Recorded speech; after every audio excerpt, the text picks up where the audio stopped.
Spot 'em gang, we rollin' deep, digital streets, gifted subs, bits raining heavy like beasts. Got that Twitch game locked, homies reaching elite. Shout outs in the chat, yeah, the fan can't be beat. Spotters on Twitch, giving that boost. Raids in the night, juice up the views. Homies rise high, no excuse. Subs and bits, always bringing the rules. Hustle on stream, grind never stop. Chat blowing up, climbing to the top. Viewers all in, about to make that bop. Spot 'em gang rise, Twitch like a shop. Got the follow trains, rolling non-stop. Spotters unite, cream of the crop. Streams blow up, never gon' flop. Dreams turn real, cause we never drop. Digital dollars, squirreled away. Spot 'em gang pride, making that hay.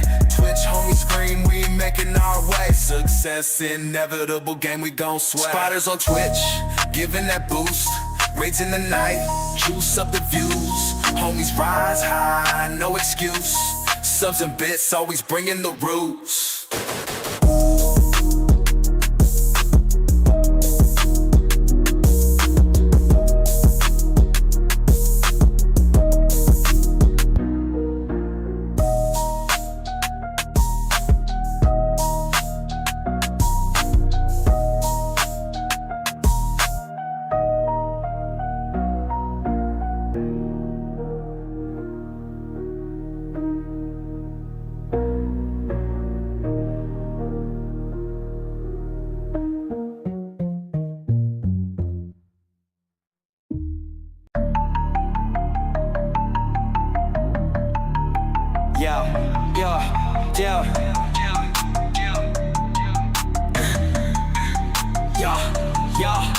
Spotters in the chat, old caps, never slack. Big raids, big plays, homies got our back. Gifted subs reign, bits like a stream. Spot 'em gang rising, living that dream. Fortnite, Apex, hitting those headshots. Spotters pulling strings, yeah, we call the hot shots. Streamers blowing up, rocket to the moon. 100 viewers now, make the haters swoon. Spot 'em gang, never lose, always win. In the Twitch jungle, yeah, we going in. Gifted subs, bits, raids that don't end. Rise to the pinnacle, become the trend. Shout outs on blast, every single stream. Spot 'em gang, hustling, following the dream. Viewers pour in, love from the chat. Climbing that ladder, ain't looking back. Merch drop, click, click, fans representing.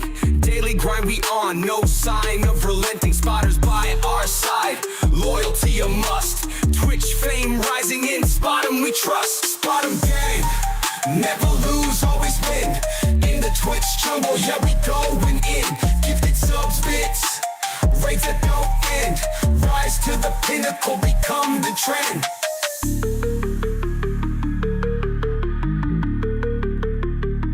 Yeah, yeah, yeah, yeah, yeah, yeah, yeah, yeah. Spot 'em gang, never lose, always win. In the Twitch jungle, yeah, we going in. Gifted subs, bits, raids that don't end. Rise to the pinnacle, become the trend. Spot 'em gang, never lose, always win. In the Twitch jungle, yeah, we going in. Gifted subs, bits, raids that don't end. Rise to the pinnacle, become the trend.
the kings, making Twitch our spot.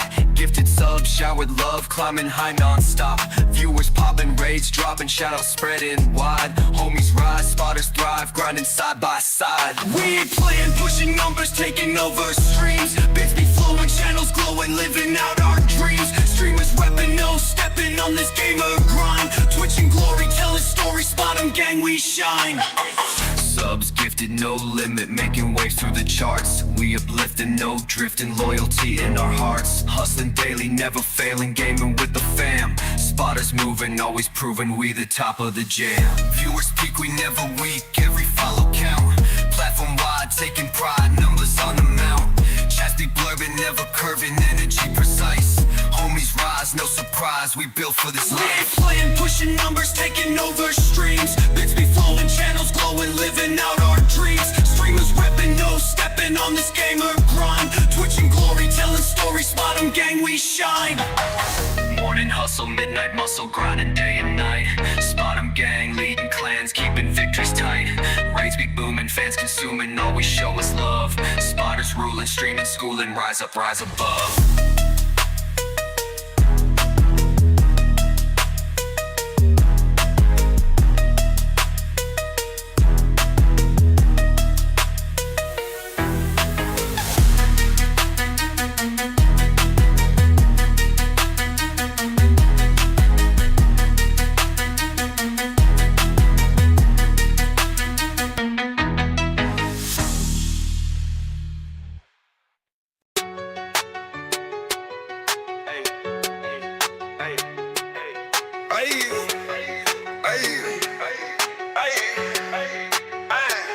Spotters in the booth, we the kings of the stream. Ain't nobody gon' stop this, living out the dream. Gifted subs, hit the chat, make it ring like the cream. Raise to the homies, we're the Twitch team supreme. Got the bits stacking high, flood the screen with the loot. Shoutouts on the spot, ain't no need for the mute. Viewers climbing up, flood the chat with the truth. Spot 'em gang in the cut, hit the target and shoot. We spot 'em, we got 'em, rise to the top. Homies linking up, ain't never gon' stop. Subs and bits, keep the channel popping hot. From the bottom, now we here on Twitch, we the spot. Raid on the horizon, taking over the scene. Spotters in rotation, we the stream machine. Building up the hype, ain't no in between. Spot 'em gangs, the future, loyalty evergreen. Whole squad by the side, ride it out to the end. No faker in the ranks, every sub a real friend. Hustle day and night, every rule we bend. Spot 'em gang on Twitch, trends we always set, not send. We spot 'em, we got 'em, rise to the top. Homies linking up, ain't never gon' stop. Subs and bits, keep the channel popping hot. From the bottom, now we here on Twitch, we the spot. Whole spot, we the spot. We the spot. Whole squad by the side, ride it out to the end. No faker in the ranks, every sub a real friend. Hustle day and night, every rule we bend. Spot 'em gang on Twitch, trends we always said, not send. We spot 'em, we got 'em, rise to the top. Homies linking up, ain't never gon' stop. Subs and bits, keep the channel popping hot. From the bottom, now we here on Twitch, we the spot. We the spot.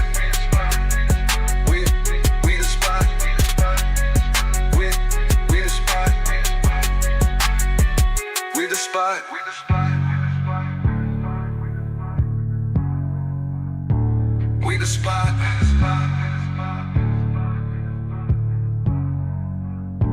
We the spot.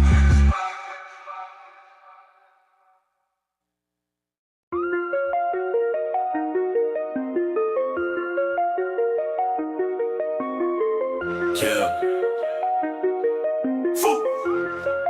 Hey.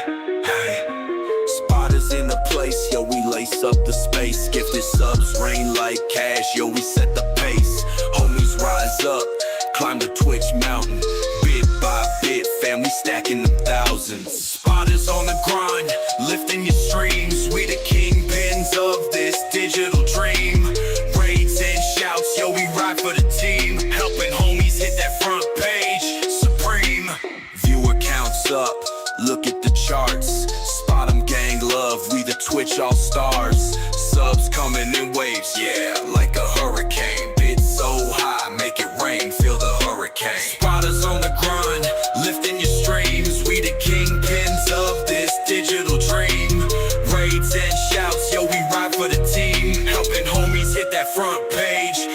supreme. From the bottom now they rise, no disguise.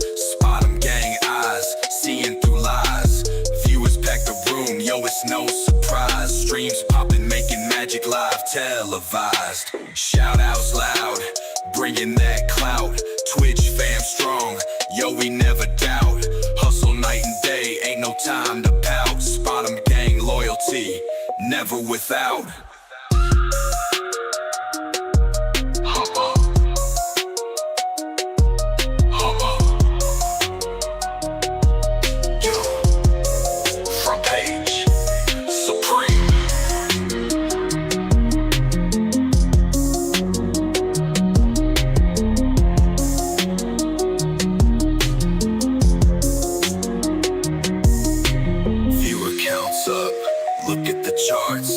Spot 'em gang love, we the Twitch all-stars.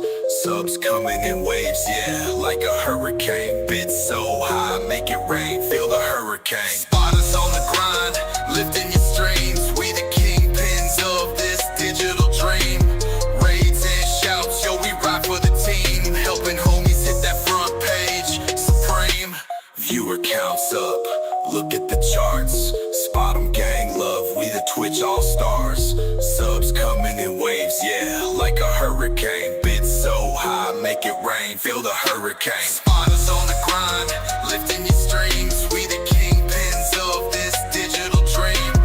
Raids and shouts, yo, we ride for the team. Helping homies hit that front page, supreme. From the bottom now they rise, no disguise. Spot 'em gang guys, seeing through lies. Viewers pack the room, yo, it's no surprise. Streams popping, making magic live televised. Shout outs loud, bringing that clout. Twitch fam strong, yo, we never doubt. Hustle night and day, ain't no time to pout. Spot 'em gang loyalty, never without.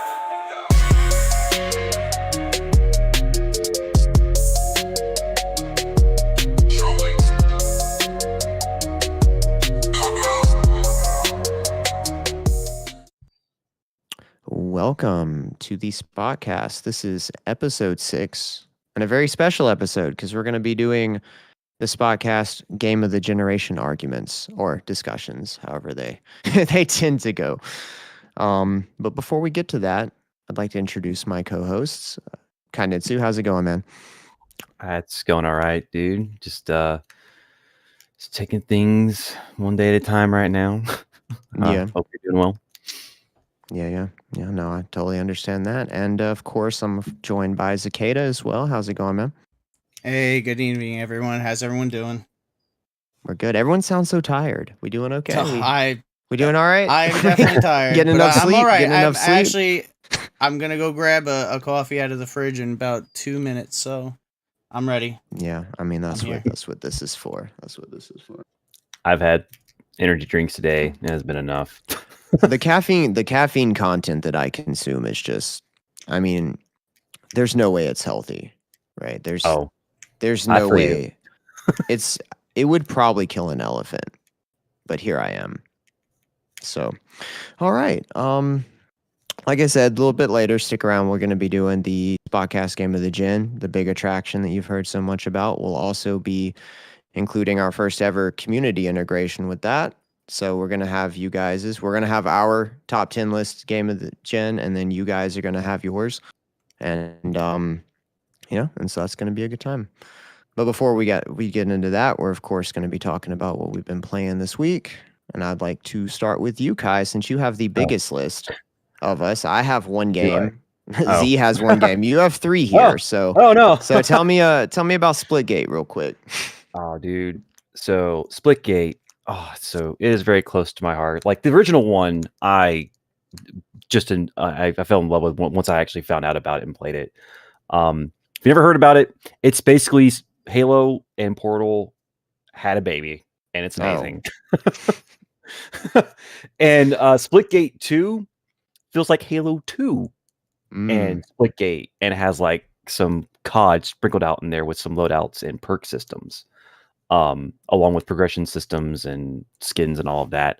So it's been a lot of fun. The alpha was only like 4 days, and I'm sad that I only got to play with one friend for like an hour. Yeah. Because they rolled out a lot of new game types and stuff. They have a lot of multi-team stuff, which is pretty interesting. There's like a like real big maps now with 8v8v8, which is pretty crazy. Oh wow, that's like big team battle 4 times in Halo. So okay, so let me pause here. When you say Halo 2, right? That stirs something inside me. What do you so what about Halo 2? Do you get to dual wield? Do you get to, I mean, what are we doing here? So it's not necessarily like you get to dual wield, it's just that the movement and how the weapons feel and how they play and everything, like it feels like Halo 2. So like they have rocket launchers. The rocket launcher is basically like the same rocket launcher from Halo and Halo 2. And then like for Halo 2, like you have a carbine, you have a battle rifle, got your assault rifle and everything, got pistols and stuff. Now the pistols are a bit different. They play a little bit more or a bit more original with those. I mean, they can't all be the best pistol ever, which was the Halo 1 pistol. It's debatable. The Reach one was pretty fucking good. The Reach one was pretty good. I like the Reach one a lot. Okay, yeah, sure, fair. But man, you could snipe.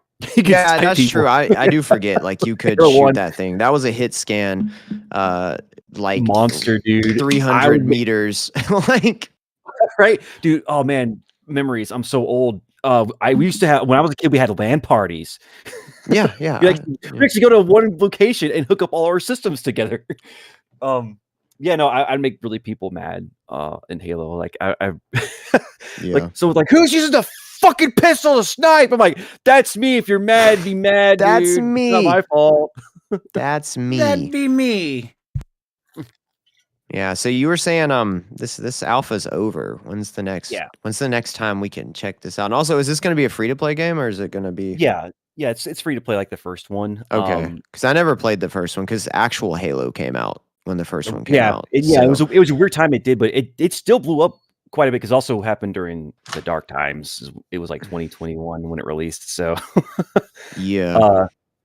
But it found a lot of popularity with it. Nice. So the next time that people get their hands on it, it's possibly gonna be it's supposed to be a beta next month. So it was interesting because this was an alpha, but it was a very late alpha test that they did. Yeah. Because apparently next month they're trying to milestone for a beta. So hopefully we'll get to see that soon. I'm really forward to it. Hopefully we can all play, but you had Wilds come out. Yeah, so Monster Hunter murdered any chances of me touching this game at all. But there's be chances, especially when it comes out. But yeah, I'm super excited about it. Then other things I've been playing, I had an itch to play Twilight Princess, so I decided to play that. It's like having one of those itches you get from the motel room. Like, why is this here? What have I done? It dawned on me that, like, you know what? I've only really played through that game once, and it's whenever I got it with my Wii. I was about to say, that's the Wii one, right? I'm not the biggest Zelda guy, so that's the one with the...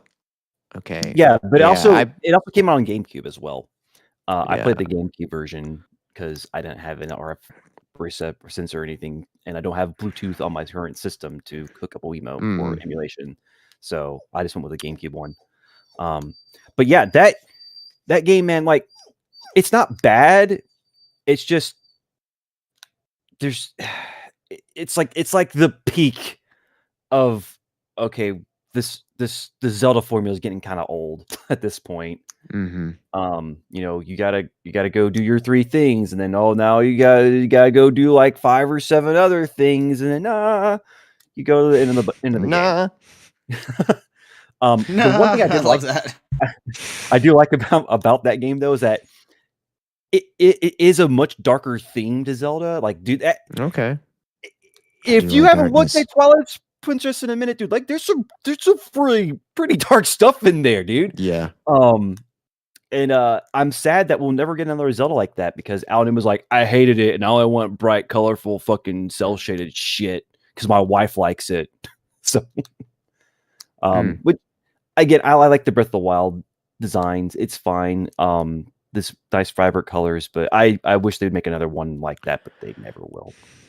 Yeah, my experience with Twilight Princess is I never had a Wii ex-girlfriend had a Wii, and she let me borrow it. And one of the games was Twilight Princess. I tried it for 5 minutes and said, I hate this. And then there was Mario Galaxy. I tried it for 5 minutes and said, I hate this. And I gave her Wii back. Damn. Now, so that's also the entirety of my experience with the Wii as well. So. Wow. That was very short-lived. Now, with Twilight Princess, I can understand because, dude, that's one reason why I've never wanted to try to go back and play it is because that opening and intro is so long and it's boring. I hated it. I was like, let me go play my Xbox.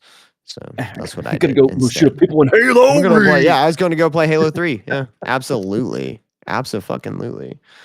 All right, man. Tell me about Dark Souls 2. Yeah. What's going on there? For some reason, I decided to torture myself today playing some Dark Souls. Come on, man. It's not that bad. Come on. It is not good. I beat it the one time, and it was fine. It was, it got us through the dark times until, Dark Souls 3 and Bloodborne. And it can definitely tell it was made by a different team. It's just there's just so many things that are just like, God, come on, man. Like a lot of the controls and attacks are just like take a long time. There's so much wind up compared to the other games. Taking a sip out of your goddamn Estus flask takes 5 years. Like seriously.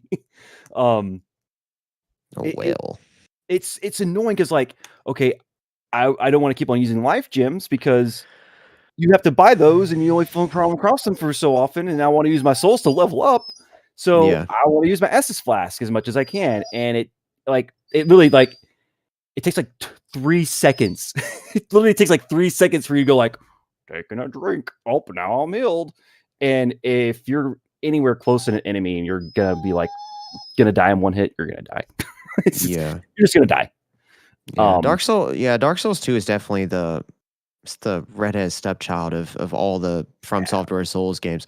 But like again, it was fine at the time, and people really knocked the level design. I actually kind of liked the world design because it reminded me of like, I don't know, like Nightmare Before Christmas, like all the different trees that led off into the different, Halloween Town and Christmas Town and Thanksgiving Town, all that shit. And that's kind of how that game was, and I kind of dug it a little bit. It wasn't nowhere near as good as Dark Souls 1 at all. No.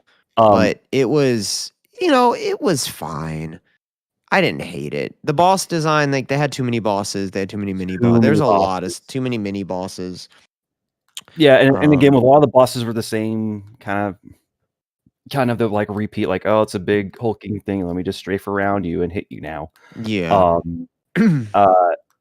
As for like the level design, for most people, wasn't necessarily like the levels themselves. Some of them were like, this place doesn't look that great, but it was more so like the connectivity, like the interconnectivity of how they all connected. Some of that doesn't like make sense geographically compared to like Dark Souls 1. But yeah, I don't get too hung up on geographically though, because I don't. Why did we put this ladder here in the?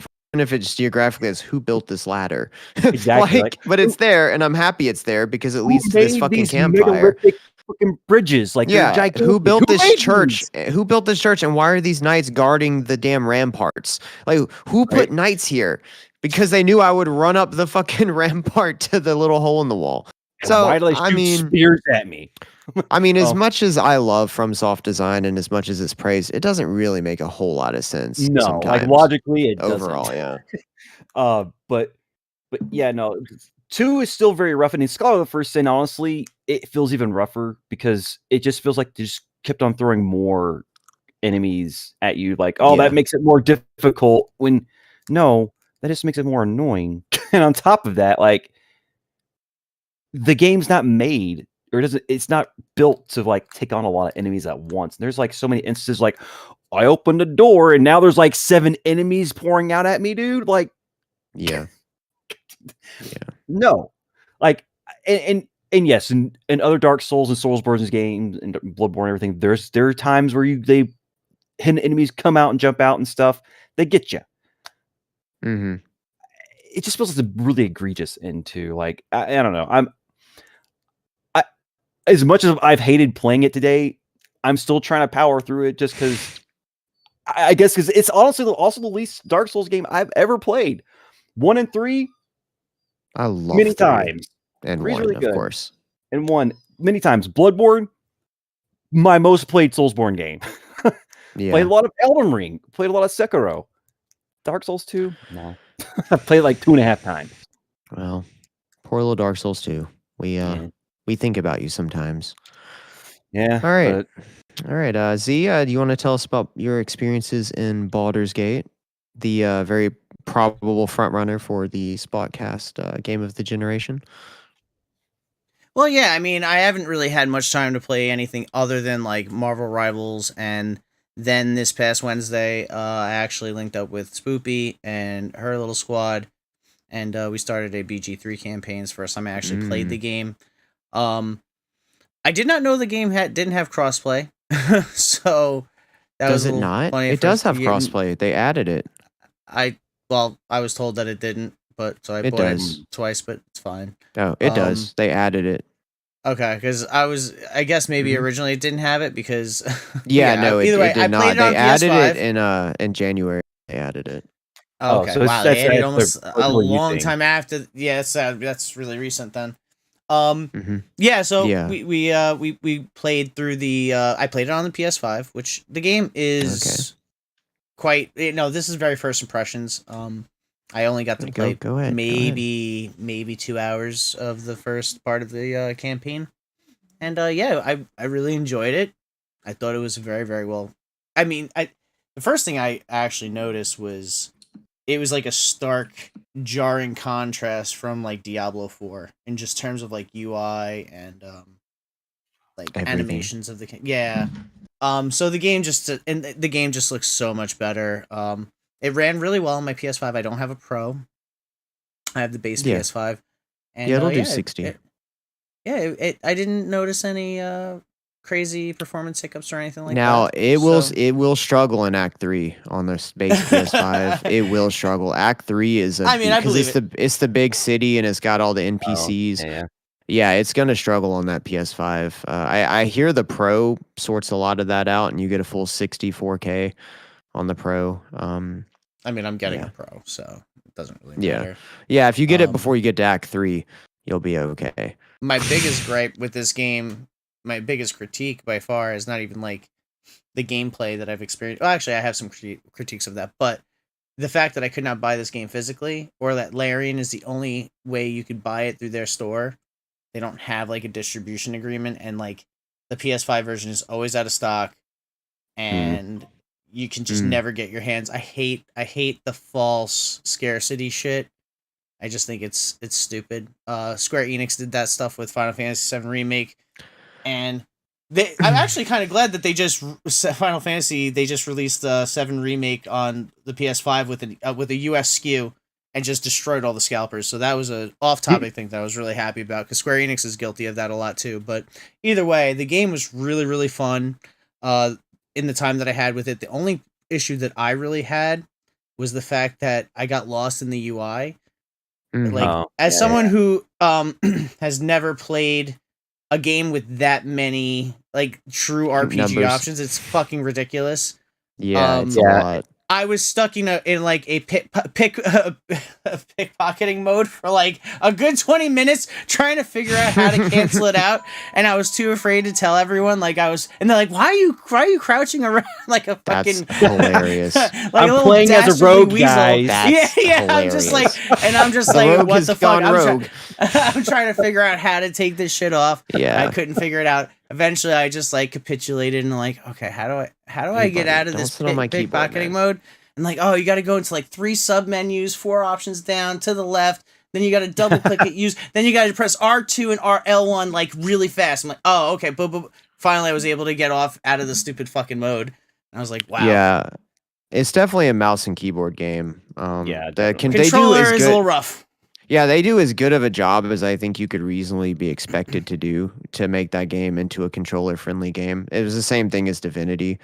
I think they do it about as good as you could hope for, but the UI is pretty cumbersome with the controller. And if you've never played before, You definitely need like patient co-op friends if co-op is the first way you're doing it, because you're gonna need to sit there and study those menus. And I was saying, learn. like, just teach me because I don't know what the fuck I'm doing.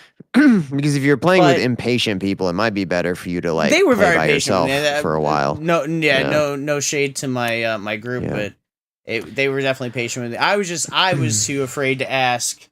Like, no, don't be afraid to ask. I was embarrassed. I was like, because you're gonna be. You're gonna be. How was it so easy to get into this mode, but so impossible to get out?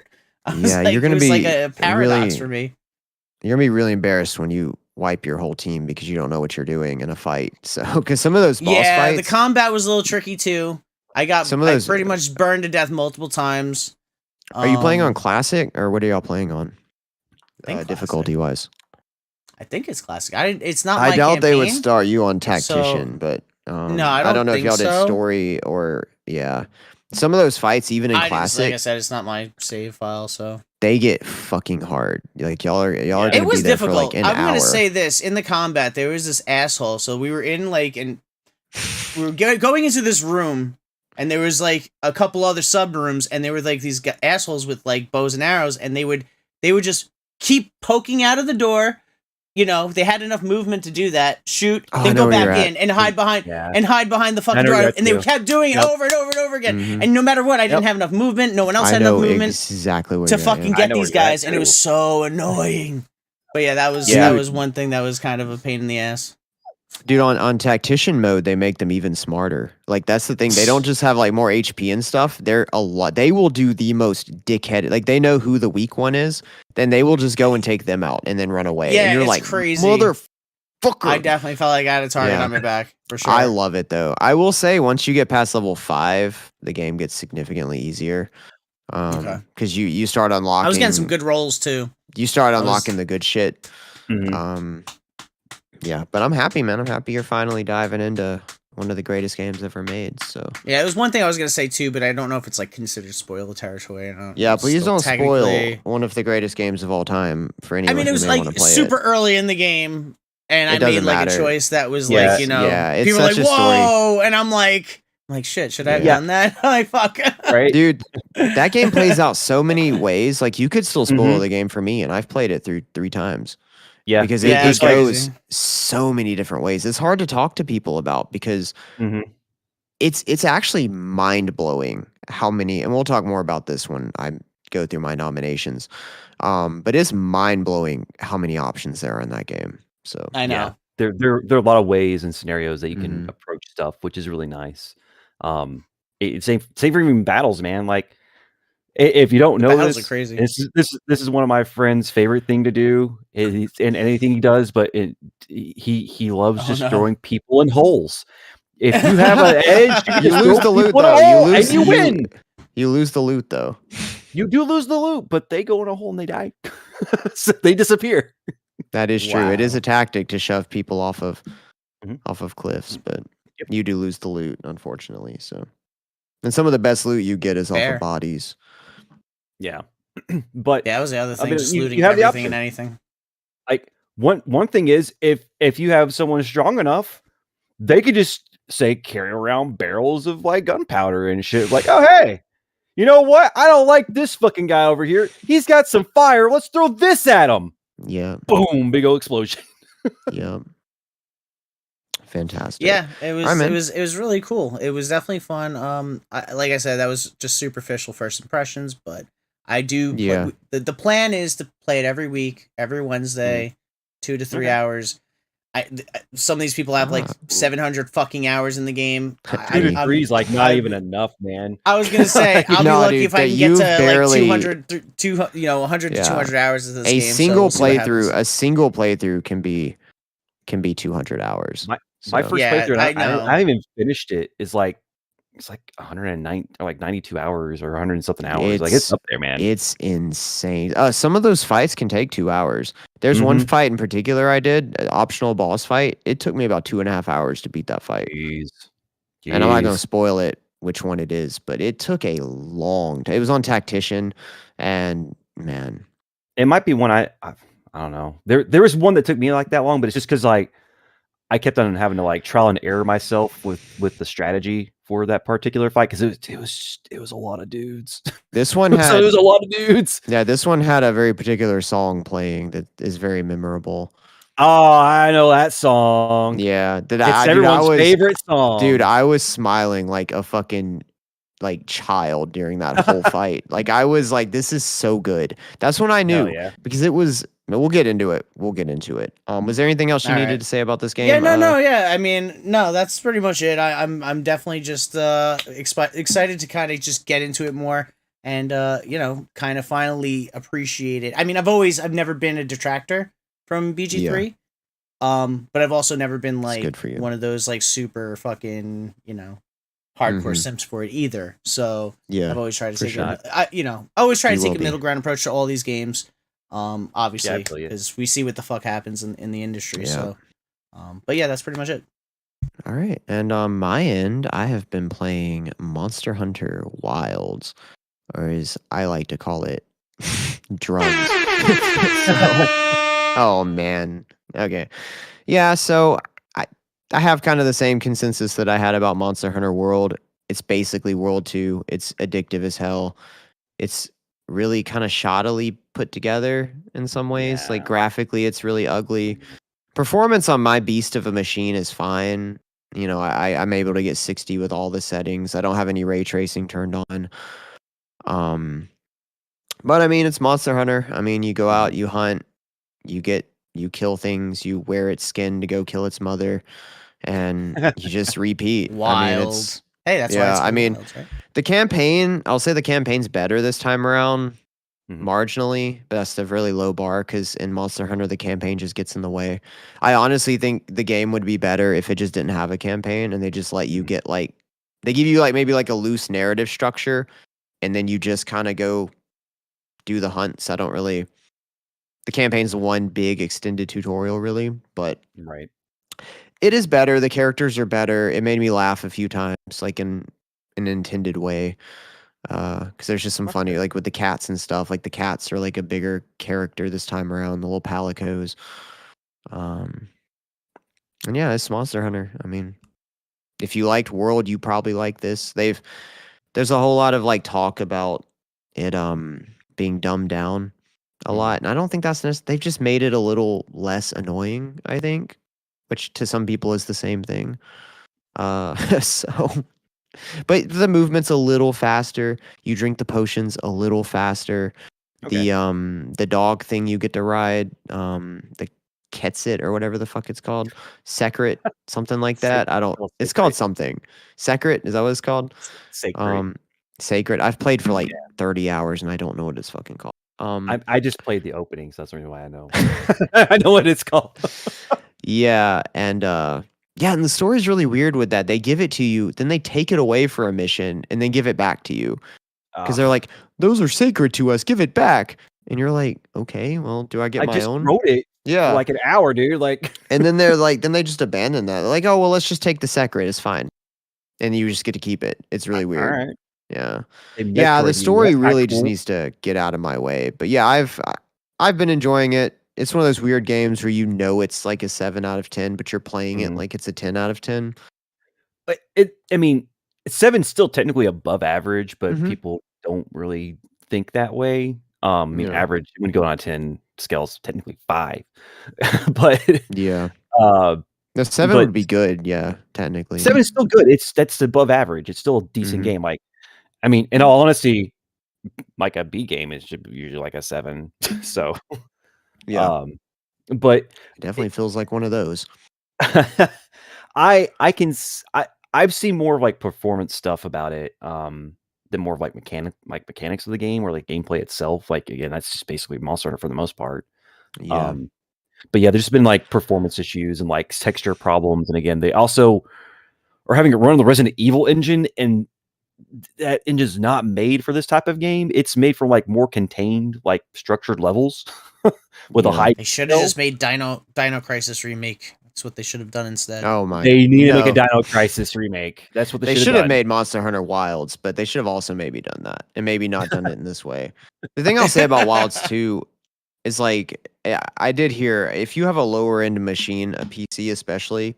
I hear the PS5 struggles too, but it's probably gonna struggle. You're gonna have to kick some shit down.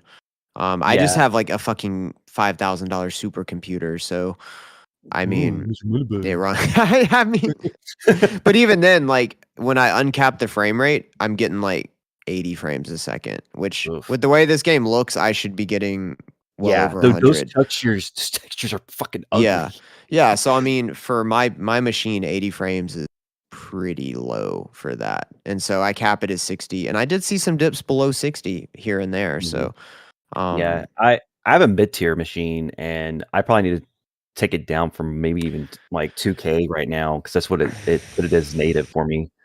And it's struggling with like frame drops and like pop-ins and stuff. Are you struggling with frame drops in the first area? Yeah, dude. You're I'm struggling with dude. No, well, I cutscenes. asked that because you're about to really be struggling then, because Oh no. the best performance I got, because that first area is just desert, and so it runs really well.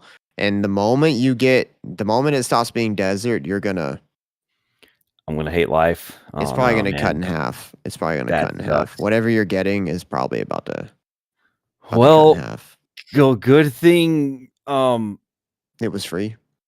Yeah, you didn't pay for it. I had to pay for it.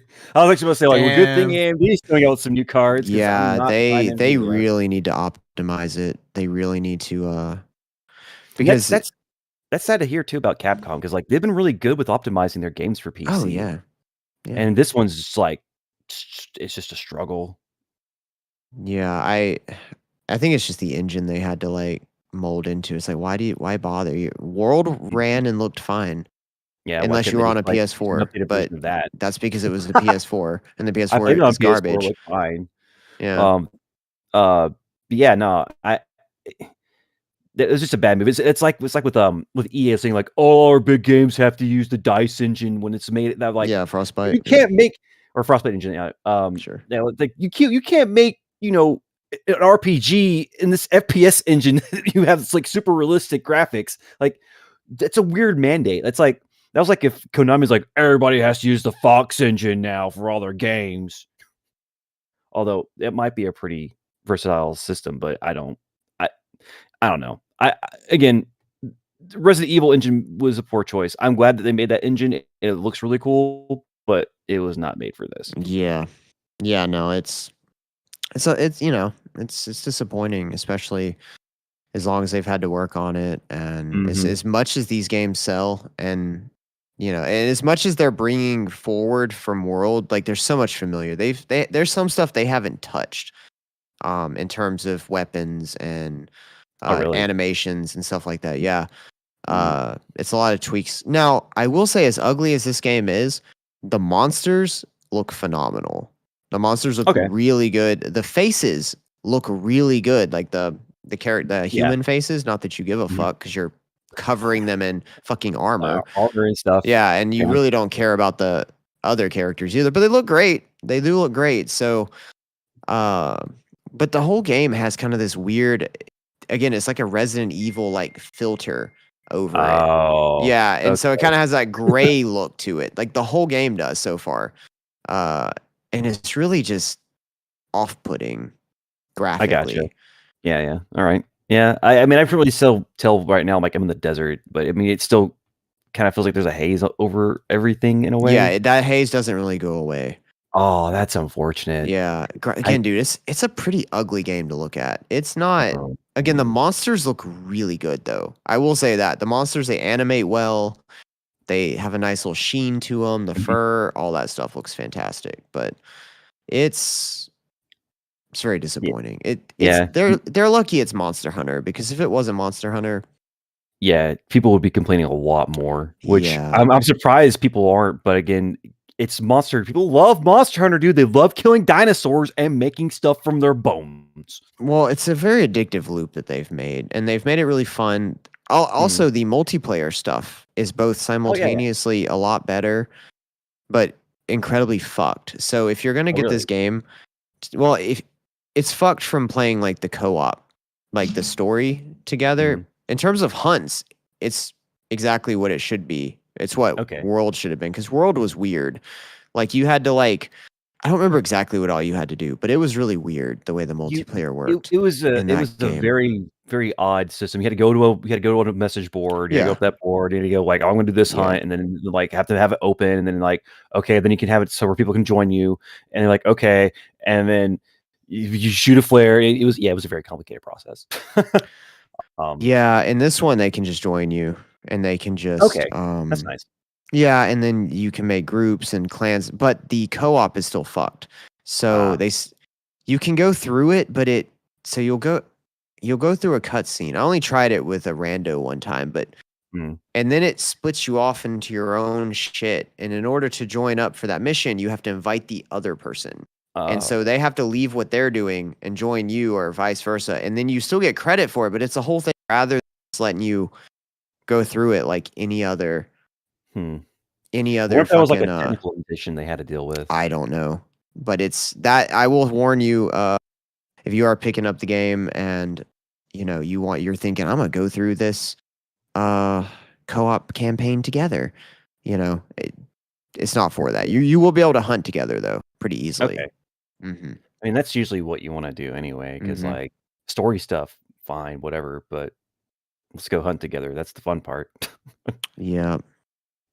Yep. All right. Well, I mean, that's all I've really got on Monster Hunter, I think, for now. I'm going to put some more time into it. I'm probably about halfway through the campaign, which means I'll probably finish that up this weekend. And then I'll be kind of in the post game, like where the real Monster Hunter begins. The end game. With that, we're gonna play that end game. We're gonna play that a bit and see what it do. And then I'll talk about that a little bit more. So all right. But yeah, so if that's it, I think that's all we've been playing. We'll move on to our news segment where we go through all of the news that has happened since our last episode. And there's a lot of it. Yeah, we can't get through everything, but we're going to try to get through. Yeah, we're going to get through. Yeah, we got about 30 minutes roughly before we get into the topic at hand. And speaking of which, if you're in the chat, go ahead and we're going to have a poll kind of later in the show where we've tallied up all of your nominations from the Discord and Twitter. And we're going to have a poll, but the fourth option, there's going to be 3 options. The fourth option is going to be pulled from the Twitch chat. So get in any nominations that you think should be the winner of the community game of the generation. So the rules are, it's got to basically be like the PS5 generation up. So that's roughly 2021 forward. So, and it can be an ongoing game. Right now, I'll tell you, the current leader is Fortnite.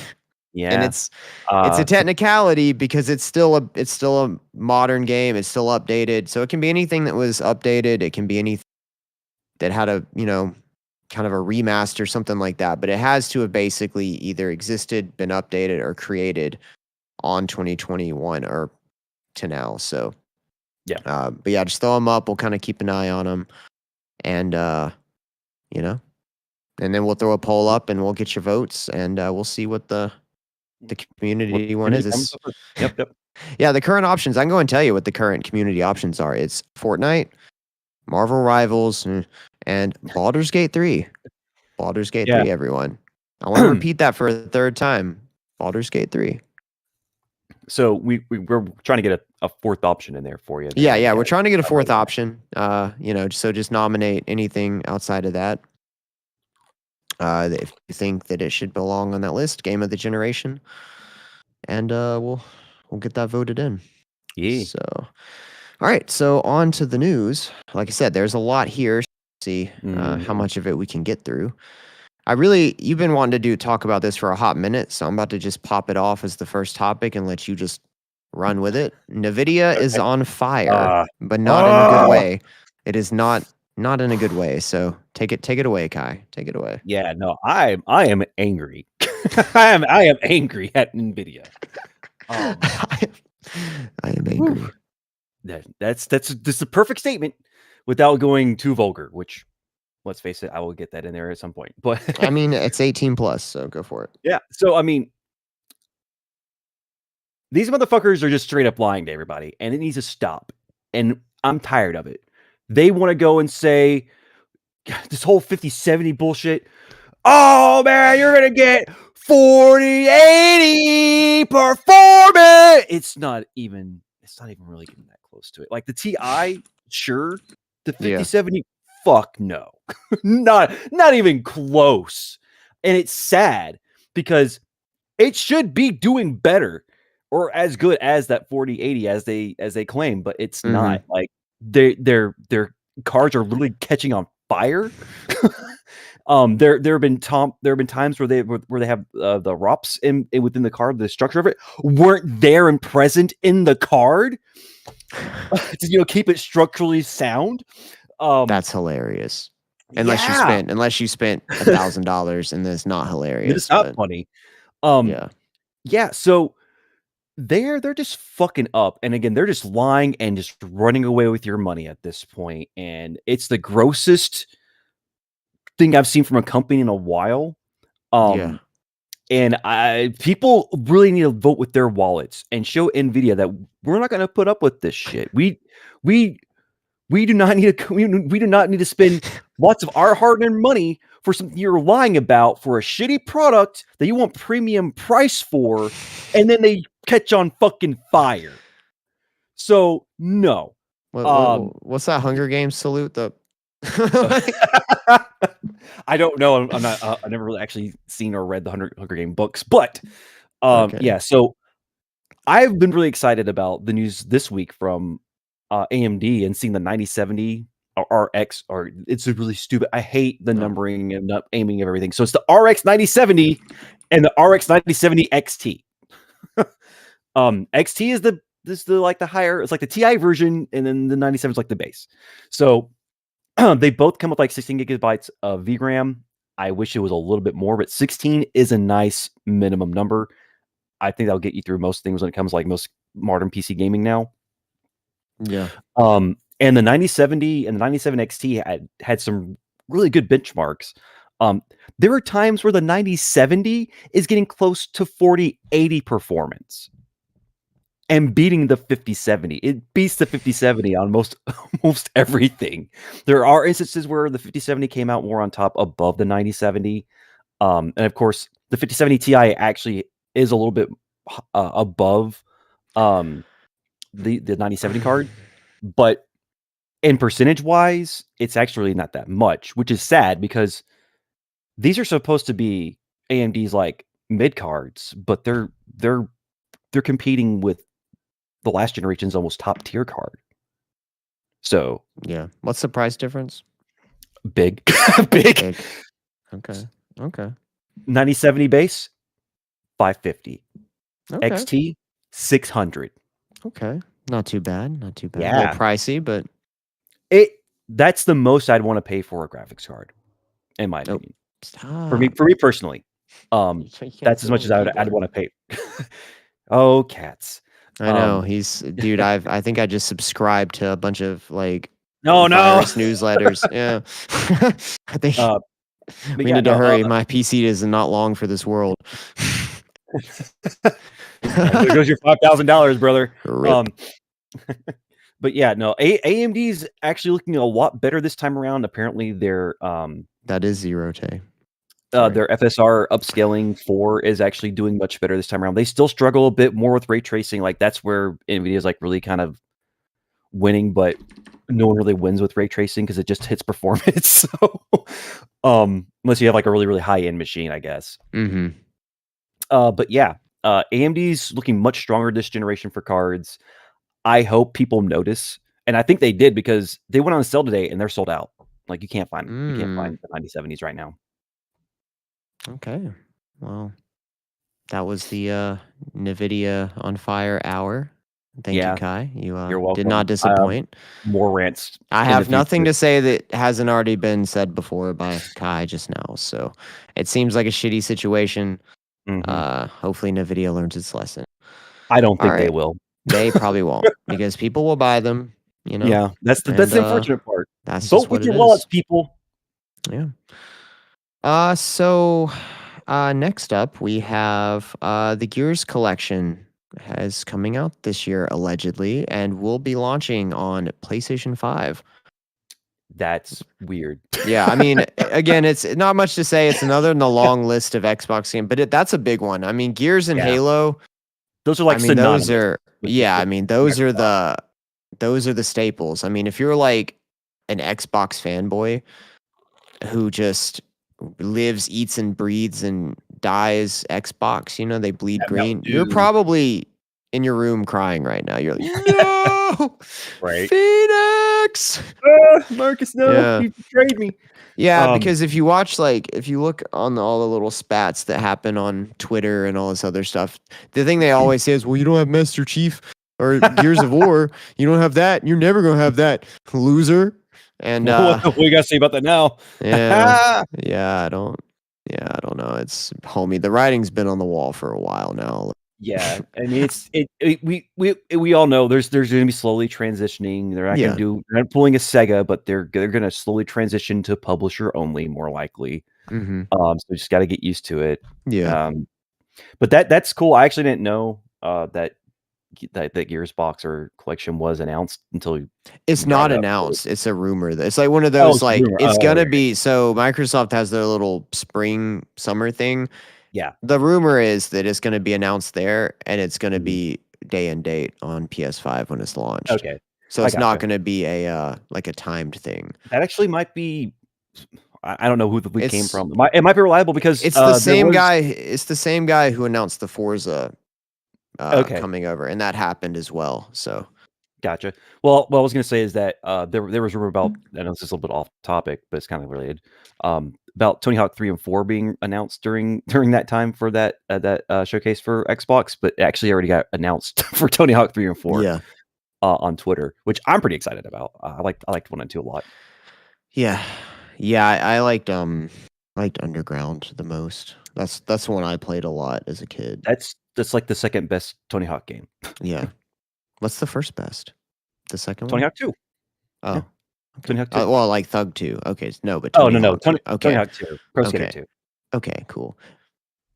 Okay. Yeah, those are fun. I didn't really play any of the other ones all that. I played them, but just very passingly.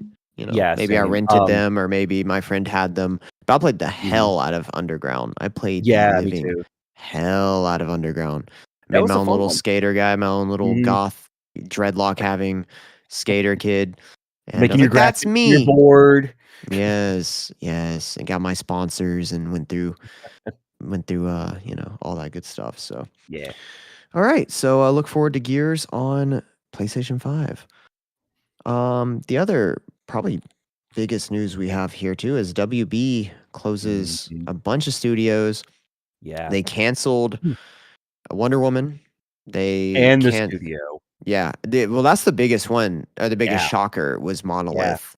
Yeah. They of course, to anyone who didn't know, they made the Shadow of Mordor games. They also made Fear. I loved Fear. Fear was awesome back in the day. Fear's a really cool game. Monolith Production's been around for a long time, dude. Like they made they made Blood, they made Fear, they made Alien vs Predator 2. Did they make Condemned? Was that them? I don't think so. Yeah, dude, look that up real quick. Yeah, who made Condemned? I know it was a Sega published game, but yeah, I don't think it was. Who made Condemned? Condemned game. While you're looking that up, 3 of those, I think. There's 2 Condemned games. Criminal Origins is the one. Yeah. Oh, you're right. Yeah, no. Yeah, I thought they did, because the thing about Condemned was its AI was really good, and they brought that into Fear. Because if you remember, Fear still has some of the best AI that I've ever seen. Good stuff. It still outdoes most games today, which is insane. Yeah. Like, you would throw grenades, and the motherfucker would be like, "Grenade to the right," and they would dive bomb through the window and then flank you. Like, it was impressive. And that game also did some of the best bullet time ever. The bullet time was so good in that game, and had a nice creepy horror aesthetic. And I mean, they got worse. Like, Fear 2 was good, but then 3 you kind of lost the plot, and 3's not good at all. Yeah. 2 just, it's a sequel, so it's not that it bad. was fine. Yeah. And then, of course, Shadow of Mordor was just so good. I love it. I never played War. I actually never played War as much as Mordor. I played a bit of it. I kind of got bored with it, honestly, because it just felt like the first game to me. Yeah. But I mean, the Nemesis system is really cool. And that's the weirdest thing. WB went out of their way to fucking patent that fucking Nemesis system. They closed down the studio that made it. Yeah. God, I'm so tired of fucking CEOs, dude. And so they're sitting on a patent for a game system that will never be used for anything. Used anywhere, anything. It was supposed to be used in the Wonder Woman game. They didn't want to make that game. Yeah, but I was so excited when I played that Nemesis system. I thought to myself, imagine this in like Elder Scrolls or like any other game. Yeah. But then they patented it, and that was it.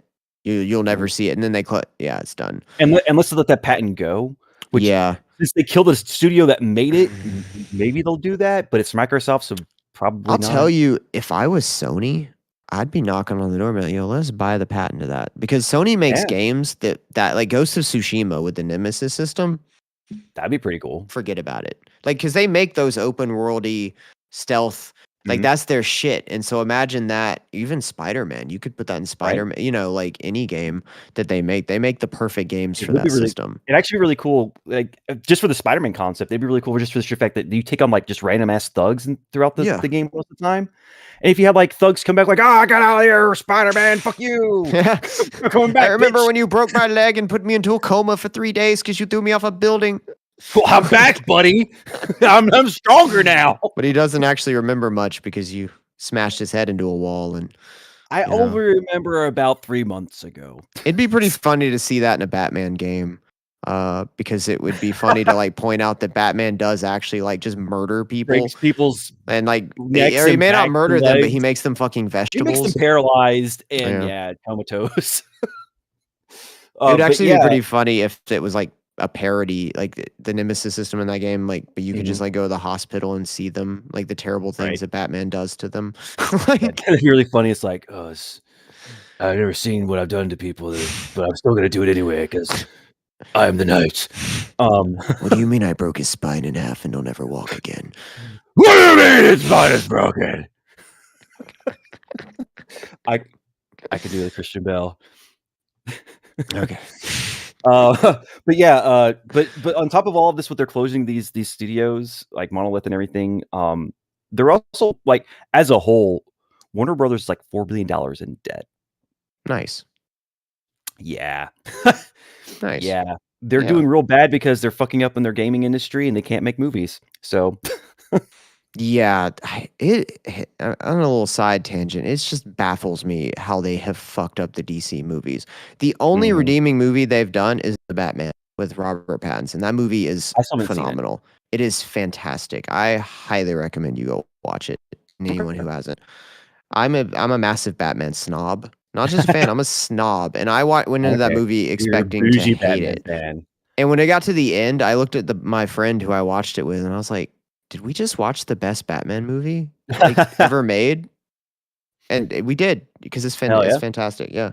All right. You could say it's the Batman movie of the gen. So, well, unfortunately, it didn't save them apparently, because they in debt.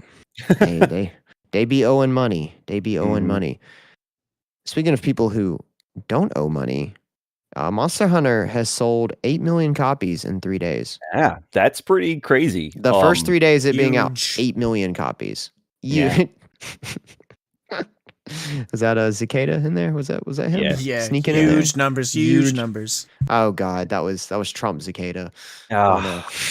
Oh god. Anyway, we try to hide that on everything, but it always pops up in every episode. He can't help it. Everybody does it. He can't help it. We all do it. Yeah. Yeah, but no, that is insane. It's crazy numbers.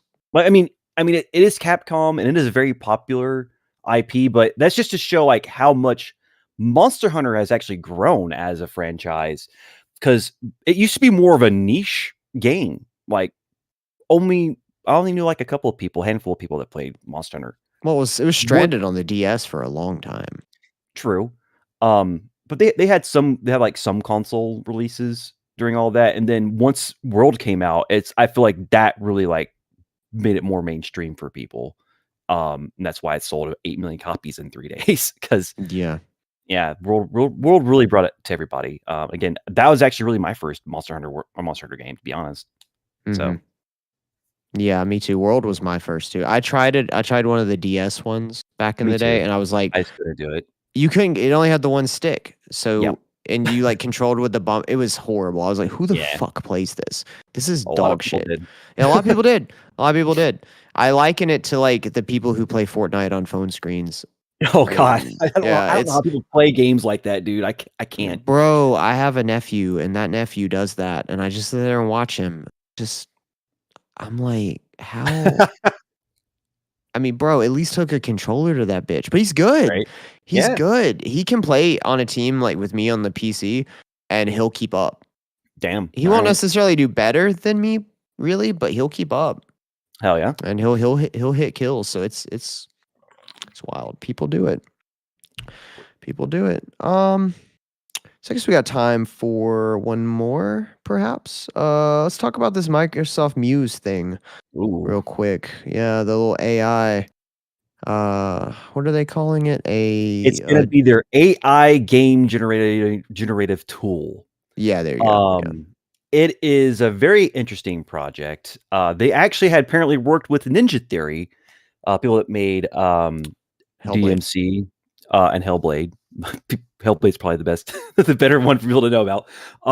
But they worked with them for 7 years, and they trained this AI with another game of them that they were actually in the developing at the time, which is kind of cool. Like, so while they're actually developing, it was Bleeding Edge. I never heard of that game until recently. Me either. Apparently, it's not that great. So, but they use that as the template and teaching of Muse.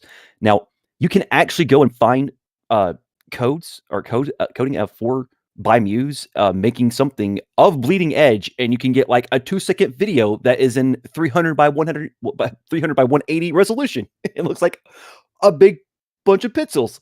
And it also takes like a shit ton of power, especially like GPU power, to try to make that like initiate anything.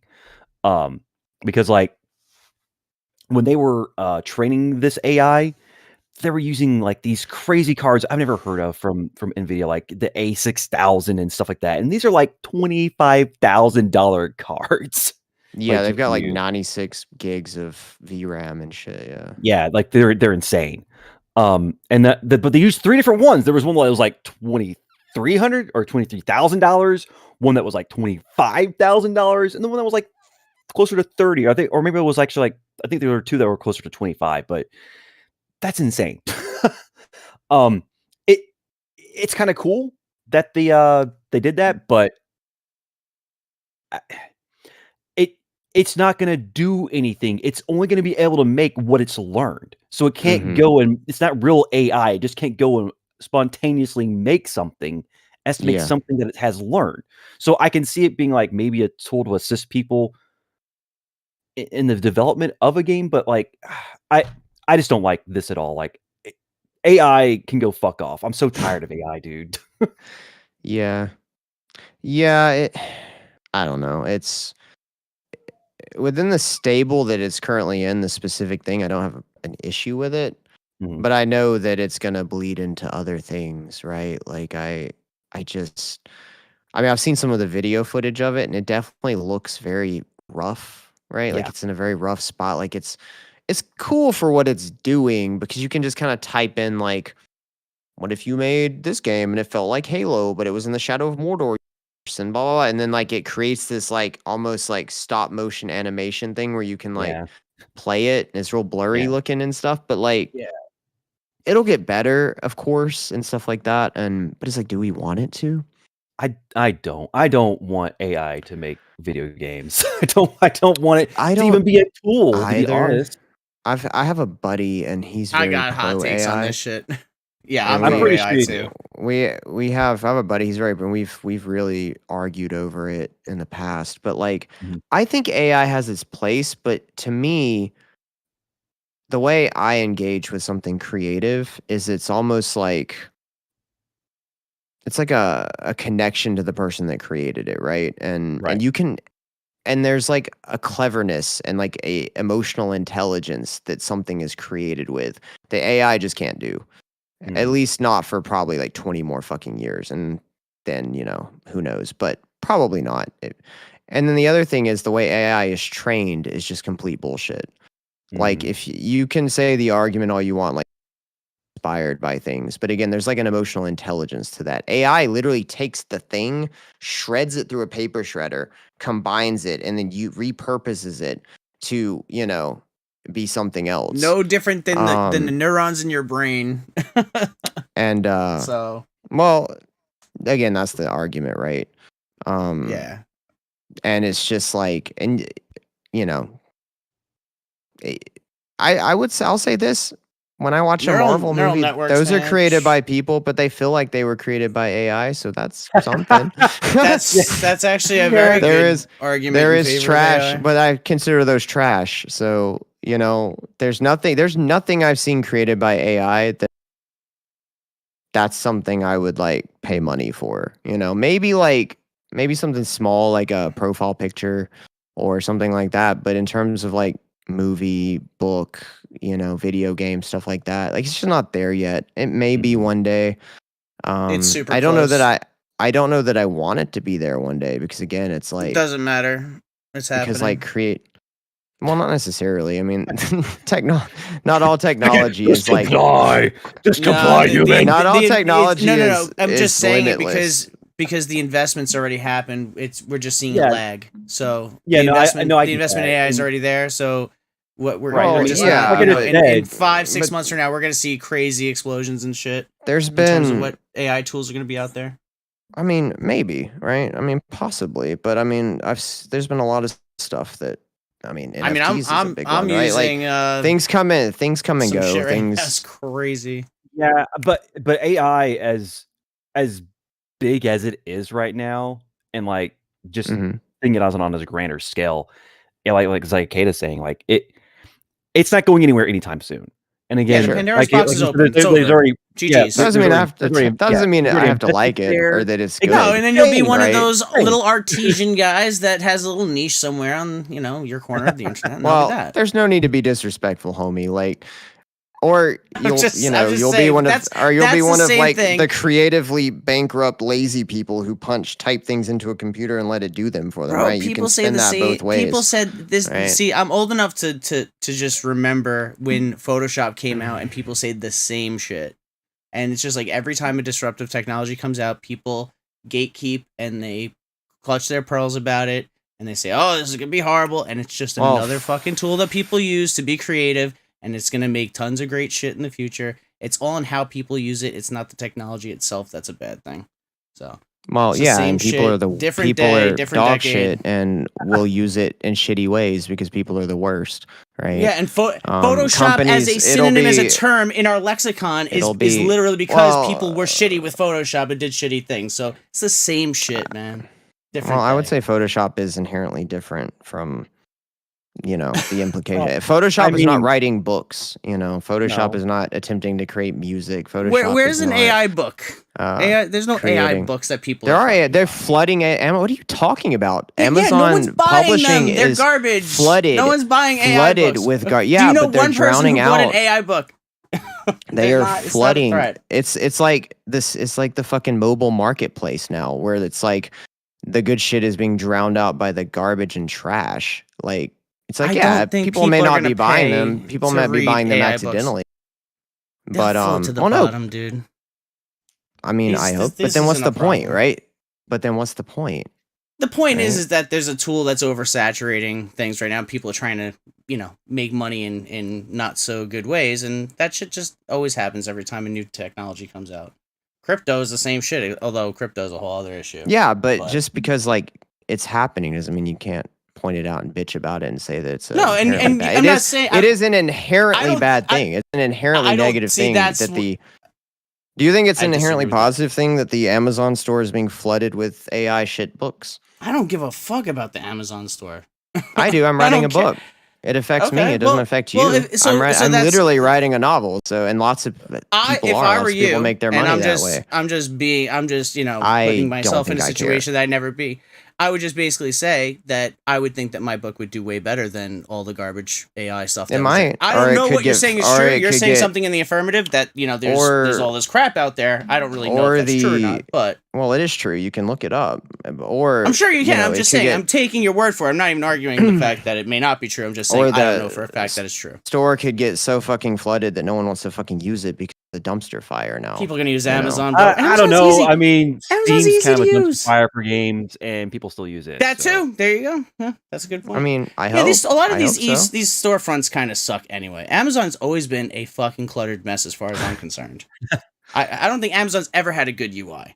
I don't understand Amazon, and I've been using it for 20 plus years. So let's just make it worse. Okay, whatever. Well, I don't think that's inherently an Amazon or an AI garbage. problem. People are using let's AI make to make it more garbage. But people shouldn't be buying garbage. So if people aren't buying garbage, that's the problem. People buy shit that doesn't exist yet. Well, it's about like it's like I don't right know now, anyone that's but buying it's about fake AI books. But it's about people, man. Who knows? I mean, I don't know. But I am excited to see AI in video games. I am excited to see, or the prospect of characters in video games actually being or thinking they're real and creating new experiences based on that. I do think that's really cool. I think that's really where video games need to go, into real photorealistic, simulations where it actually is almost like you're in the world itself. How much more immersive other than VR can you get with video games? I think one video game needs to do that. Like, why would you want every video game to do that? Well, no, I don't want Baldur's Gate 4 GTA will to benefit be that. from that. I want Baldur's Gate to be my Scrolls. pointy. I want Baldur's Gate to be my I point agree with clicky, that. dice rolly. Like, I don't want. It's like Dark Souls is awesome, but I don't want every game to be Dark Souls. I have room for like one immersive, like a game like that. There's like room for one of those. Yeah, I'm not saying And AI so has it's to be in like- every single game, but I am excited for where it will be applied. That's what I'm saying. I do agree that it shouldn't be in every single game, and not every game is going to necessarily have a need for it. And not only that, a lot of next gen AAA games, they just take too long to make nowadays. AI is going to have to be somehow incorporated to reduce the amount of development time that's out there. Well, a lot of that though, we'll be 50-something years old when GTA 7 comes out. And like the bloated budgets and stuff, that's a whole other problem, and it does take a long time for these games to be made. But that's just because the teams are too big and there's too many people in their hands and stuff like that. That's a whole other now they're all getting fired. Yeah. There is a massive shift in the industry happening for sure. And I think that's where you guys are kind of really, that you're getting to really kind of the root of what's going on in the industry right now. I feel like. Well, yeah. And I mean, there's accepting it and then there's saying that you don't like it too, right? Like, it's like, yeah, I accept people are dog shit, and I accept people are going to go with the cheapest, easiest option, regardless of like how creatively bankrupt it is. But like, doesn't mean I have to like it. AI is not a cheap option, though. It's a race to the bottom. There's low effort. There's low effort. It is cheap. AI it is cheap. It's low effort. It's and not. Cheap, but like, it's not cheaper than paying people. The better it gets, the cheaper it'll be, right? I mean, that's just the thing. I mean, whenever and then there's DeepSeek, yes, which I mean that kind of like that fell out of the news, but I mean it's still why, and they've proven that it's I know why. I know why. But DeepSeek has been proven to be extremely efficient. When it comes, and it takes way less power. And it actually does really well with its neural learning and everything. So it could be done, and it could be a lot cheaper. It just depends on the route you're going and how you're trying to build that model. And again, also DeepSeek's fucking open source. So, yes, it is. Yes, it is. So baby. That alone, already being a tool available, changes everything. Game changer, absolutely. Agreed. I didn't know you were that deep. I didn't know you were that deep in the lore there, Kai. Holy shit! Yeah, that everything you said is 100% true. Man. Oh yeah, I've read. I've read up on it too. I mean, I'm not like just sitting over. It's actually why I bought a couple of Mac Minis specifically to run a. I just like. I think a lot of it's cool. And I do think that like there's some interesting applications for it. I just think people are the worst. and they're always going to do the worst Yeah, things. I don't think they'll ever change. If I had faith in humanity, I'd be a lot excited about some of this stuff, but I don't. True. No, I see that. And I have, and the day like someone presents me with an entirely AI made game, I won't play it. Like I just don't care. No. I'd be like or a book, or a I song. don't think a completely AI made game would be good. No, I don't think anything completely like a song, a book, a movie, like anything. I have no interest in that. Like if you use the tools to help you, like that's fine. Like they have like AI editing and stuff now. You know, they have, and all that stuff's fine, but like the moment you're just like, there's some crazy shit. Write me a story in a movie about this. Again, I mean, if you watch a Marvel movie, that's pretty much an AI movie. It feels like it. Yeah, although they have a lot of the same beats, is why. Yeah, similar writing style. So yeah, but you know, I mean, I try to have like a medium position on it. I just like, again, I just have so little faith in humanity, and that's where a lot of my negativity, bro, towards this type of stuff comes from. I don't know if you like, guys, I just want to give you guys an example. I don't know if you guys get this in your algorithms or not, but there's a series of these AI cat videos that get created. Oh, yeah, I've seen one with working at fucking McDonald's. Oh my god! So you've seen them? Nightmare fuel, dude. They are nightmare fuel. They're actually pretty well. They're completely garbage, but they're still highly curated and edited and spliced together. Like someone put a lot of effort into generating a shit ton of AI and then putting it all together into some kind of mishmash of a cohesive storyline or storyboard. The one I remember in particular was the cat father, where the house is burning down. He had to save the cat son. Yeah, it was like a whole crazy, and then like the kid dies, the kitten dies. Oh, it's God. Like it's dark, it's crazy, but it has like millions and millions and millions of likes on Facebook. Like this stuff, that is the danger that I see, because it's such a it's not that is a low effort, but it's literally something that's not really like doesn't even make fucking sense, and it's literally taking over like people's complete algorithms. So that is the danger. And also I saw it a lot too with like the AI image generation, where people would see like, you know, Walmart trucks that took like 20 lanes up in the streets with American flags on it, and they'd be reposting it. So that's a problem. So that's one of the big things. But I think when you use this technology, like we were talking about with DeepSeek and using it for creating things when it comes to video games and stuff like that, I think it's going to be, and the neural networking stuff is absolutely mind-boggling. So I think that would be really cool in stuff like GTA 6. But I don't think GTA 6 is going to, I think that's going to actually disappoint a lot of people now. We'll see what happens. Why? I think $100 game. I think maybe. people will. We don't know. People are jonesing for it. I think it's still not confirmed. I saw another report on that. There's another report that dropped. I was actually surprised we didn't talk about that, because because we already talked about it. Yeah, I know, but they feel like even then it was like it wasn't really official. Now I feel like it's still not more or less. I know, but do you think it's not going to be? Did we make a bet about this? No, we didn't make a bet. It doesn't make sense for them to. My opinion hasn't changed. Now I'll be as always. Like, I think I'm the first person to admit when I'm wrong about something, but they haven't. I do think there'll be $100 version. I've said that many times, but I think there will be. I think there'll be a $70 base version. Still, there's gonna have to be, because I mean that's the market. Like, but again, I'm happy to be wrong. Like, whatever. I don't want to be happy when being wrong. They're being I'm willing to be wrong. I'll say, just like I admitted the little things I was wrong about on the Switch, right? Like that shit. I was like, I was wrong on that. I don't care. I'm not living or dying by this, I'll sleep fine tonight, but I still don't think, my opinion that's why I didn't bring it up on the news, because it's like my opinion hasn't changed. I didn't think Kai's had, and you, so not newsworthy until they make an official announcement then. Because we've already, we've commented on the rumors, already. None of our opinions seem to have changed. You think they will? Kai think they won't. I think they will. Yeah. I think they will. And that's fine. And I feel like we're being conditioned to accept it with these like drops every couple of weeks. Like, it's probably happening. It's possible.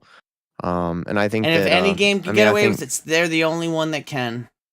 People probably, have literally and been I think waiting a that lifetime for this game. I'll buy it. I mean, I would too. That's I'll the buy it. problem. I'd definitely pay but $100 for it. they will lose sales, I think, because there are people who just physically can't buy it. Right? It's not a matter of willingness. There's people who can't spare the extra $30.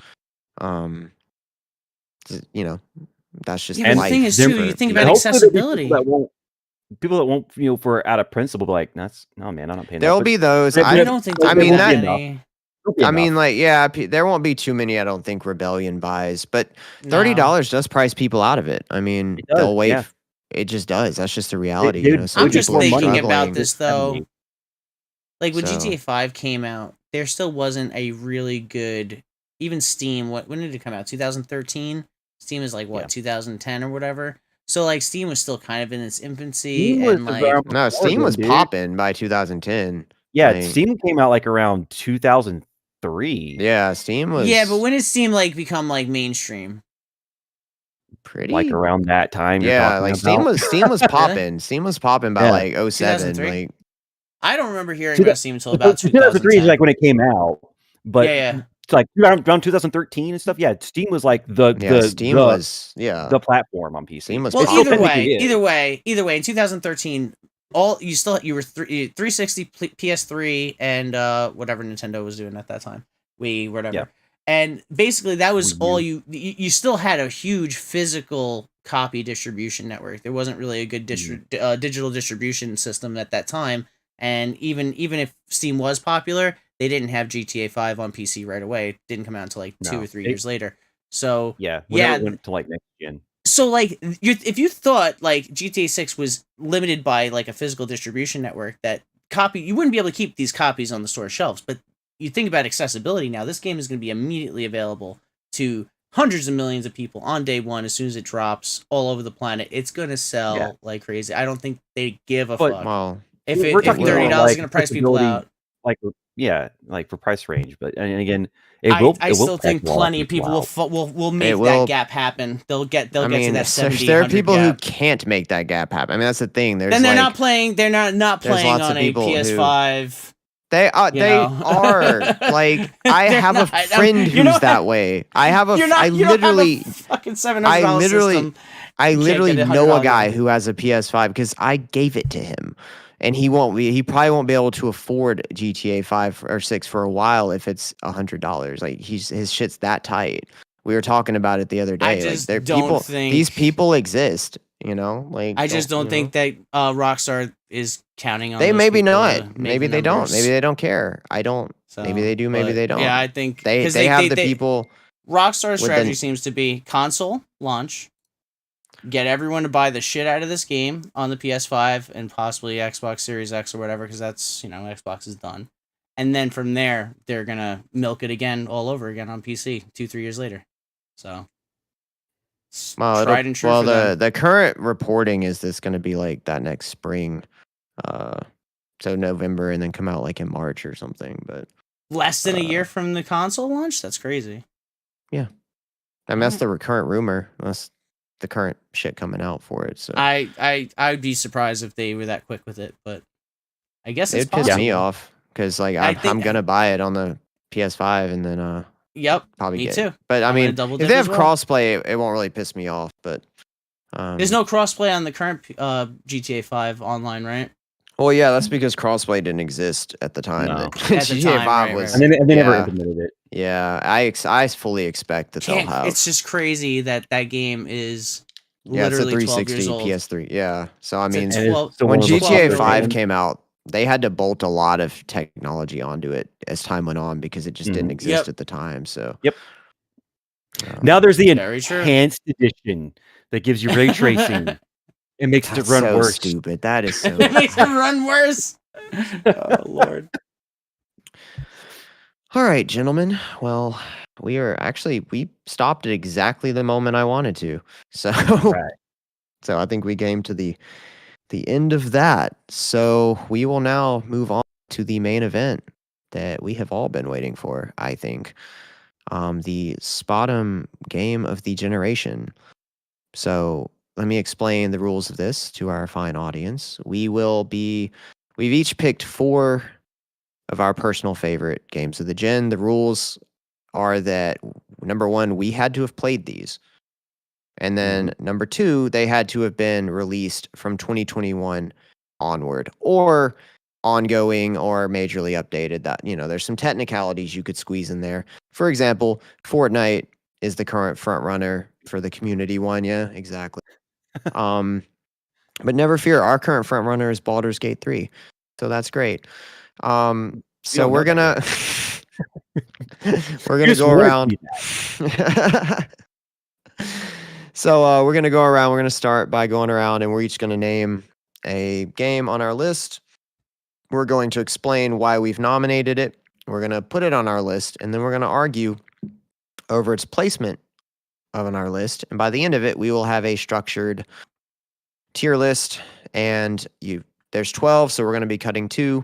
Of course, because no one wants a top 12 list, only top 10 lists, because that's what people do. That's what sane, non-AI people do. So only AI people go to. We are not. We are not AI generated here. Okay. I don't know. I might be. So let's see. I'm pretty sure we all live in a simulation, so we're all probably AI generated. I've read that paper. Where they talk about we're not getting into that. Yeah. All right. Let's let the writing room post it here. Choice. Okay. All right, cool. So I guess are you ready with the calling us out? I just saying just not AI. if you guys got images ready for me, I can upload them. I can. All right. Well, we'll be adding those as we go through. Yeah. So I guess I'll start. Yeah, go ahead. With mine. My first one is Baldur's Gate 3. Of course. Yeah. I mean, what else is there to say, quite frankly? But I'll say some more. It's one of the greatest RPGs ever made. It's currently probably my favorite game of all time. It just has so many options, so many just jaw-dropping moments. Like by the end of in my first playthrough with my main character, I was just, it was almost some grown man tears happened. With the way I wish I could talk about how my story ended without spoiling it for everybody. I won't do that here. But it was so good. And it's amazing every time I play it, just how different my path is through. And it's not just, I plugged in this number and this happened. You have completely different relationships with the characters as you make your way through it. Mm-hmm. There's party members that I had no idea could be your party members. And it's insane. And yeah, and when it came out, it set the world on fire. Massive sales. It was top on Steam for a while, massive. It really put Larian on the map. So,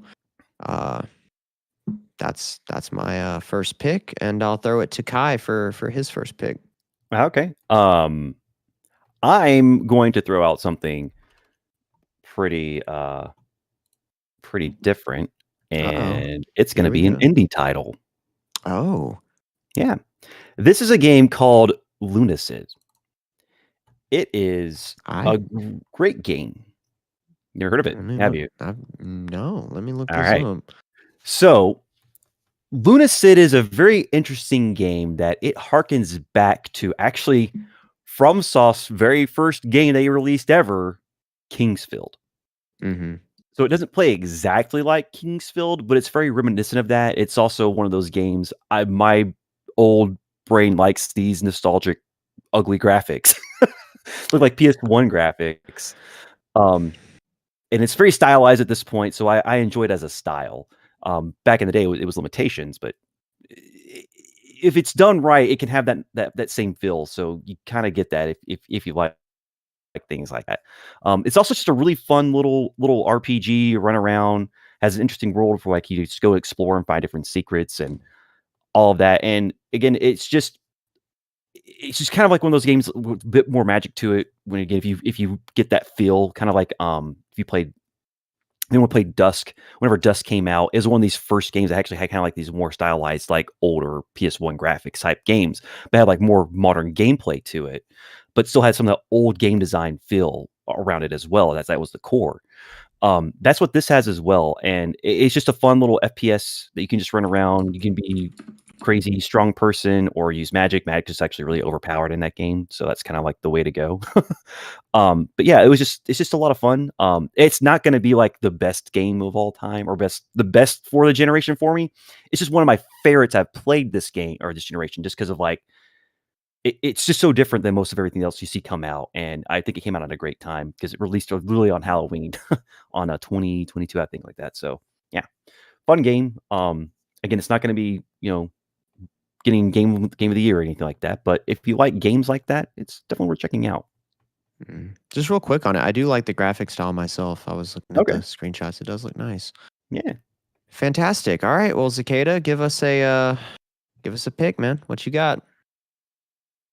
Now, in terms of how we're ranking these, is this just our absolute top pick, or is this one of the? No, we're just throw them out. Our games, our picks, and then we're gonna fight for like which ones we think are gonna be the top. All right, so we'll order it after. I mean, I have mine in my head, but you went Baldur's Gate right out of the gate, no pun intended. And then so I wanted to see if I had parity. So I'm gonna go ahead and upload the picture for my game real quick, because I'll just come out of the gate with mine as well. Yeah, I had just because this is the game I did play this year, came out this year. Well, not actually technically last year, but we're kind of reviewing the last year. So we're reviewing the generation. Yeah, it's just a few years. Mine is Unicorn Overlord. Probably no surprise. I called it. Probably no surprise. I called it earlier. To anyone that's that knows me, but this game was a sleeper hit. Really scratched an itch I've been having for a long time. Huge Ogre Battle fan. Huge RTS fan. This game literally, first of all, Vanillaware makes absolutely gorgeous games. Secondly, this game, there's no analog to it. There's no other game that's like this game that exists right now. The game was just absolutely a pleasure to play the whole way through. Completely captivated by the story. Nothing was too deep. Nothing was too deep. Like this isn't a life-changing game, but it's a fun game. It is a game that you can put down and pick up and play and have an insanely good time just fighting out hours long battles on these maps. Tons of tactics, tons of strategy, ton of different ways you can build your units up, just all different types of side quests and everything. The game was just so well made, and Vanillaware really, I believe, deserved a deserved a lot of success from this, and deserved for this to be a big hit. And this did seem to be a financial boon, a financial success. I believe Vanillaware ran out of money making this game. Yeah, like this game, I think this game basically almost bankrupted them, and they banked a lot on this being successful, and it even though it wasn't like a huge success, it was I believe a financial success for the company. So hopefully we'll be seeing this turn into an actual series. But for sure, this game, absolutely a fan of the franchise now. Will buy any follow-up game from Vanillaware regarding the Unicorn Overlord IP. I highly recommend that everyone play this game. Give it a chance. I know it's like the cliche thing, like, oh, you gotta play it for 30 hours. I would say this game does take 8 to 10 hours to break in. After that, you're good. And some people will acclimate to this game a lot more quickly than others. If you're into RTSs, you'll probably find yourself way more comfortable early on. If you're not used to this type of style of game, it might take you a little bit longer. But I'd still recommend that you stick with it, because the payoff in the end is actually just amazing. And the artwork, superb, chef's kiss. So that's mine. Hell yeah. Would you say that Unicorn Overlord is Vanillaware's Final Fantasy? Oh, Jesus Christ. All right, moving on. I mean, I'm just saying, like that's how that title got made, because it was literally going to be their last game. I've never really played like Vanillaware games before then. I've seen their game styles. and I've heard things about them as a developer. But I was just saying because it's like that game would have been possibly their last game, so it's kind of like their Final Fantasy. I do think this will save them. I just don't know what Vanilla World wants to do. Right. But I definitely think that because of the success of this game, and it kind of broke through, through to the mainstream. I've seen a lot of positive. Like, no one's talking negatively about this game. I think the only thing I've heard, honestly, was that it's not hard enough. There is like an extremely hard mode, but there's no permadeaths in the game or anything like that. So, that's obviously, some people like that crazy Fire Emblem style where, there's got to be crazy heavy stakes to it. But this game is more for the casuals, but at the same time still gives like more hardcore players something to really chew on as well. So I'm not some people are true purists. I'm not a snob. I try not to be. I can be. I try not to be. Right. I looked at this pretty objectively, and the fact that there's just nothing like this game out there right now. Yeah, I think that this could be their Final Fantasy moment, though, for sure. I think that's a possibility. Sweet. All right. Well, I guess I will go with my second pick, which is, no surprise, Elden Ring. I think, I mean, it's From Software's magnum opus. I mean, it is pound for pound probably the best Souls game ever made. I mean, it is arguably. It set the world. Listen, I'm a Dark Souls 1 guy. That's my heart. But I mean, when you look at the totality, I mean, I can see the argument. It's like Elden Ring is like you said, it's kind of like their magnum opus. It's like their masterpiece game. Yeah. Elden Ring is really good. Yeah, and just like Baldur's Gate, I mean, you had Granny out here playing Elden, like a From Software game. It was wild the amount of people who like picked up Elden Ring. And if you look at the like platinum rate, it is shockingly high. I think it has a higher platinum rate than like Spider-Man on PlayStation. Yeah, it's insane. Don't quote me on that. But it has like higher platinum rates than a lot of games you would think. The platinum rate's insane. It's like 30% or something, which is stupid good. And yeah, I mean, it's another one that's on my list where there's not too much to say that hasn't been said before. But I no-lifed this game when it came out. I no-lifed it a second time when the expansion came out. No-lifed the expansion. I don't have the platinum, but I'm pretty fucking close. Same. I think I have like I'm curious. I think I only have like 20 achievements left to like platinum that game.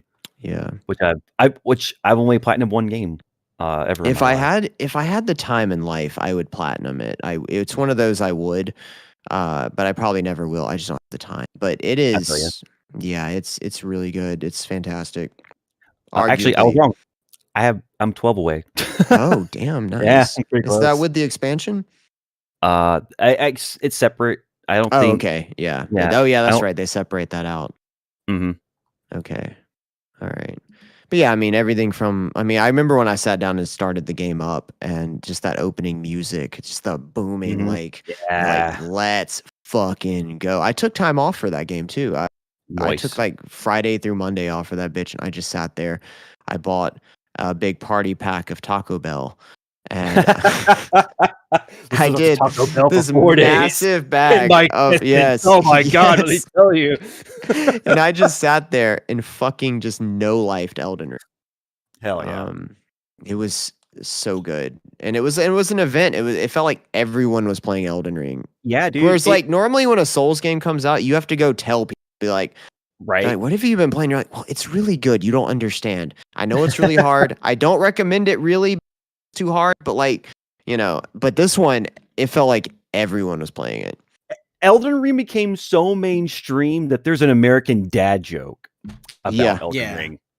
It's so true. It's my favorite jokes in the show. Yeah, it was an event, and I think that it belongs at the top of this list, honestly. But we'll get there. Yeah, but that's my second one. Kai, nice. All right. So have we heard of this one? Yeah. This is what we're gonna be heard about. Stellar Blade. God. Yep. Or as Kai likes to call it, robot butt cheeks. Oh, dude. You got it wrong. It's robot flapping butt cheeks. Oh, No, but no, that game, it's a lot of fun. It's a really, really fun game. And it just kind of came out of nowhere. Of the style of everything. The gameplay itself, it's like not super complicated, but once you get into it and you start unlocking like all the different like move sets and like special moves and everything, and you learn how to like do the blinking system and the dodging and doing all these crazy counters and stuff, like it's so good. yeah. The story, little weak, a little predictable, and a bit on the nose for some of the characters' names. But as we talked about a moment ago, when it came to like platinum game, Stellar Blade is the first and only game I've ever platinumed. Damn. Ever. Okay. It's just that fun. I played through that game like 3 times to platinum that game. Yeah. And it's just great. And there's many other things, like I'm not gonna go too much into it because I'm a little sensitive, but like the customization for Eve and what you can do, what you want to be dressed up in and everything, that's all really cool and nice. And also you feel very rewarded for exploring in this game, just finding different things, new cosmetics, new outfits, and all that stuff. And what's even cool about that game too is that like when you play on New Game Plus, even if you went and got stuff from the first playthrough, it changes to something else whenever you're going through this second or third time, whenever many times you play through a New Game Plus. So, it just wanted to be one of my favorite games of the generation so far, just because like it came out with a very awesome gameplay. I love the art style to it and everything. And it's just honestly one of the most beautiful games on the PS5, mind you. It's a very, very graphically pretty game. And also, again, when it comes down to it, I'm a big sucker for any time that a developer actually wants to use the DualSense functions for the controller. Like, again, they actually do that with, so you have like a drone that goes around with you and you can use as a gun. And depending on what the gun type you're using, or like ammo type you're using, the trigger changes with its like pressure and how much you actually can press it down and stuff. So yeah, again, anytime developers use the DualSense, they get big points for me, because I feel like a lot of developers don't actually take advantage of that for the PS5, and it's a really cool controller. So, but yeah, that's pretty much it. It's a really fun action game. All right, cool. Stellar Blade, everybody. All right, Z, your second one. All right, so okay, let's see. I'm gonna have to put Octopath Traveler 2 as my number 2. This game was astrofucking-nomically beautiful. I think it is the pinnacle definitive HD 2D JRPG that exists right now. The game definitely, just from beginning to end, was just a wild ride. So I don't know if you guys played any of the Octopath games before, but the first one was a great concept. Obviously it was revealed for the Nintendo Switch back in like 2018. Then that game did pretty well, sold really well, but there was a lot of criticisms on the game. Had a lot of critical reception regarding how discombobulated and disconjointed all the stories were. It was basically like just 8 separate stories with a very loose final chapter. This game is Octopath is kind of a spiritual successor to Live Alive, which was a game that never made it to the West. Had a similar type of scenario, but then everything kind of converged. Octopath Traveler 2 solved that problem. All the stories now have much more interconnectedness amongst them. And the final chapter is a lot more cohesive. Plus, I think all the 8 characters that are in the game were just written masterfully. And then on top of that, your music composition in this game is just next level. I literally have like a playlist of just like the music from this game that I listen to sometimes. I'm just like, doing things and trying to be productive, because the battle music in that game. There's actually a whole band that actually followed me on Twitter, because I retweeted one of their videos saying it was like a really amazing cover of one of the battle themes in the game. It was like it's a metal cover band, and it's just the music is so well done. So the game is just it was another 80-hour game basically to beat, but this game really kind of, I believe, set the standard, and I think it's also going to be another Final Fantasy moment for Square Enix, because Square Enix is bleeding fucking money right now with their AAA offerings. They invested in a lot of bad stuff. Even though the Final Fantasy VII remake games are probably doing okay, there's a lot of other games that they've made that have flopped, and there's a lot of other developers or studios that they invested in that aren't doing well. So yeah, basically at the end of the day, these little HD2D games have low development costs, don't take forever to make, and make a shit ton of money for them. So I think that if it wasn't for Octopath, Square Enix wouldn't have had the basically the courage to go ahead and do this Dragon Quest 3 remake that came out. So yeah, this game, without this game, Square Enix probably would be in way worse shape than they are now. I think this is kind of like a pillar or a cornerstone of their company strategy going forward. And Octopath Traveler, the whole franchise, is really kind of, I feel like, single-handedly responsible for that. So that game also started my streaming journey. That was the first game actually, there's another game that's going to be on this list that was part of that too, but Octopath Traveler 2 is one of those games. Met a lot of amazing people through playing that game on stream. Got to share that experience. I'm a little upset because when I first started streaming, basically I didn't know that you can upload all your VODs to YouTube. And so I lost all of that footage. So all of that experience is gone. Unfortunate. But I lived it, and it was amazing, and that's why it's going to be number 2 on my list. So awesome. You're a PS5. I hear a PS5 as well. It's not my PS5. I'll say that. Nor mine. All right, we are now moving into. I spoiled my first 2 picks by just being a fanboy. My third pick, let me go ahead and get the picture uploaded here. My third pick is going to be Hitman, The World of Assassination. Oh, okay. Yeah, this one is not really talked about as much these days. You don't hear as much about this game, but I absolutely loved this game. It really was Hitman 3 on it, but they rolled in the first 2 in there, because Hitman 3 was kind of where they just redid the whole package, because it was getting really confusing to buy all of them separately and all this stuff. But I put a stupid amount of time in this game. I play this game regularly to this day.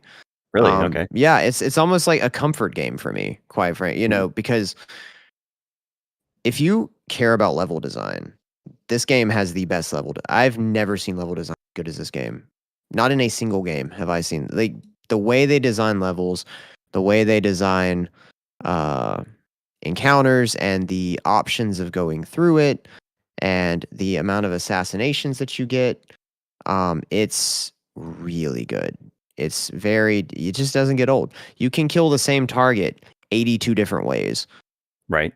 And then they add in a bunch of other targets. Then they added in the roguelike. That's the word I'm looking for. They added a roguelike mode. So if you've somehow exhausted this game of its near infinite content, they added an infinity mode into the game. Wow. Okay. Yeah, where it's just basically they give you a random target and it's figure out how to kill it. So and that can, and because it's random, it can lead you into some seemingly unwinnable situations. But that's kind of the fun of that mode. And there's like a persistent base that you have, that you lose the weapons you go in with, that type of stuff. It's a phenomenal game. If you like stealth action, if you like kind of replaying, infinite levels that just change, it's really good. I think it's one of the best games released this generation, easily. And like I said, I do play it. I play it all the time. I've done on stream a time or two, but just in my free time, I'll just boot up a Hitman level, and yeah, I'll just play through it if I'm just bored or I just don't want to play anything else. Gotcha. And I think the game got a lot of love, but probably not enough love. But it is kind of a niche genre, though, right? Like stealth action, assassin-y titles. So yeah, they've kind of gone the wayside. I mean, the most popular titles out of those are like Metal Gear Solid and shit, I can't think of Splinter Cell. There we go. Jesus, my brain did not want to think of that game. yeah. If you if you like Splinter Cell, if you're like, man, if you're one of these dudes, I want a Splinter Cell game, go play Hitman. Like, just go play that. It's better, honestly, and it has like an element of humor too. It's not all like doom and gloom. Like seeing Agent 47 dressed as a fucking like chef, or is like just coming out like, and he's just straight faced. Like this man, he's like, what would you like to eat? And then you can pick up cans of spaghetti and throw it's like if I saw this man in a room, I would be like, and he's got the barcode on the back of his head. And the game knows this, so it's very straight faced and serious. But yeah, but it has a level of humor in it, and I think I think it definitely belongs on this list. Hell yeah. So all right, so I guess that goes to you next. What is your third game? Again, gonna be a little bit different, a little bit out there. Okay. All right. Let me pull Steam up so I can look it up. This is something I actually got to review copy for. It is called Squirrel with a Gun. Oh. Squirrel with a Gun. Okay. It's another indie game. This game is ridiculous. You're literally a squirrel with a gun. Okay, I'm looking at you are I've seen this game before, and I think it is as advertised. Okay, please explain to me why this is the best game of the gen. It's just one of my favorite games of the gen. No, for sure, yeah. But it could be one of the best just for the sheer fact it's very new. It's very different. It's kind of like you ever played Goat Simulator or heard I of have. Goat Simulator? Yeah, it's kind of like that in a sense. Like it's a silly, stupid, goofy sandbox. You get to go away around and play and do different things in. It's just like that, but you're a squirrel with a gun, not just like a handgun. You can get like a shotgun, you can get a sniper rifle, you can get a rocket launcher, you can get a grenade launcher. Yeah, I've got to say, I've seen crazy gameplay from this game. Correct me if I'm wrong, but the little hats and costumes the squirrels wear, that carries a lot of weight for this game. Yeah, it is endearing me to this game just looking at the little hats. They like the one with the little eye patch. I'm a sucker for a squirrel with an eye patch, as it turns out. I've just learned that in this moment. Dude, he's in a hazmat suit. You get like all things. Okay. And with some of those, they actually like have different abilities for you. So like that when you saw that hazmat suit, that's a bomb suit. So if you were wearing that and go around like a minefield, you won't get hurt or blown away because you're wearing your minefield. There's a diving suit for you to actually control yourself in water and everything. You double jump by shooting a gun below you. Mm-hmm. You can use an Uzi to like propel yourself up as like a double jump to get up higher places. It's such a weird and fun little game. And then you can ride around in an RC car and go to like a skate park and do stupid tricks.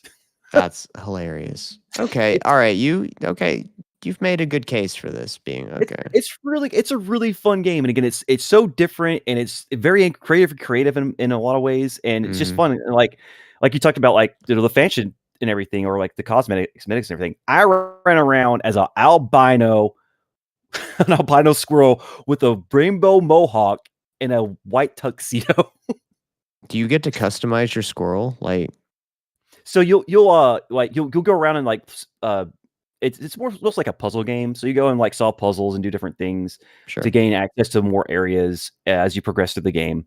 And you'll unlock like cosmetics and stuff for yourself as you go. So you'll get like different colors you can make your squirrel. You'll get like getting those hats, or you can have mohawk. You can have different outfits and everything for your squirrel as well as you're playing through it. So yeah, it's just fun. Let me just put it this way: like I actually have a short of this, and it's great. So like there's a puzzle where you go to his house and it's like this backyard wedding.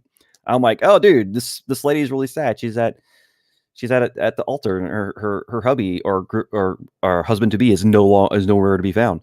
I went up I got up onto the house behind her and went onto a balcony, and I found this dude in a blue tuxedo passed out.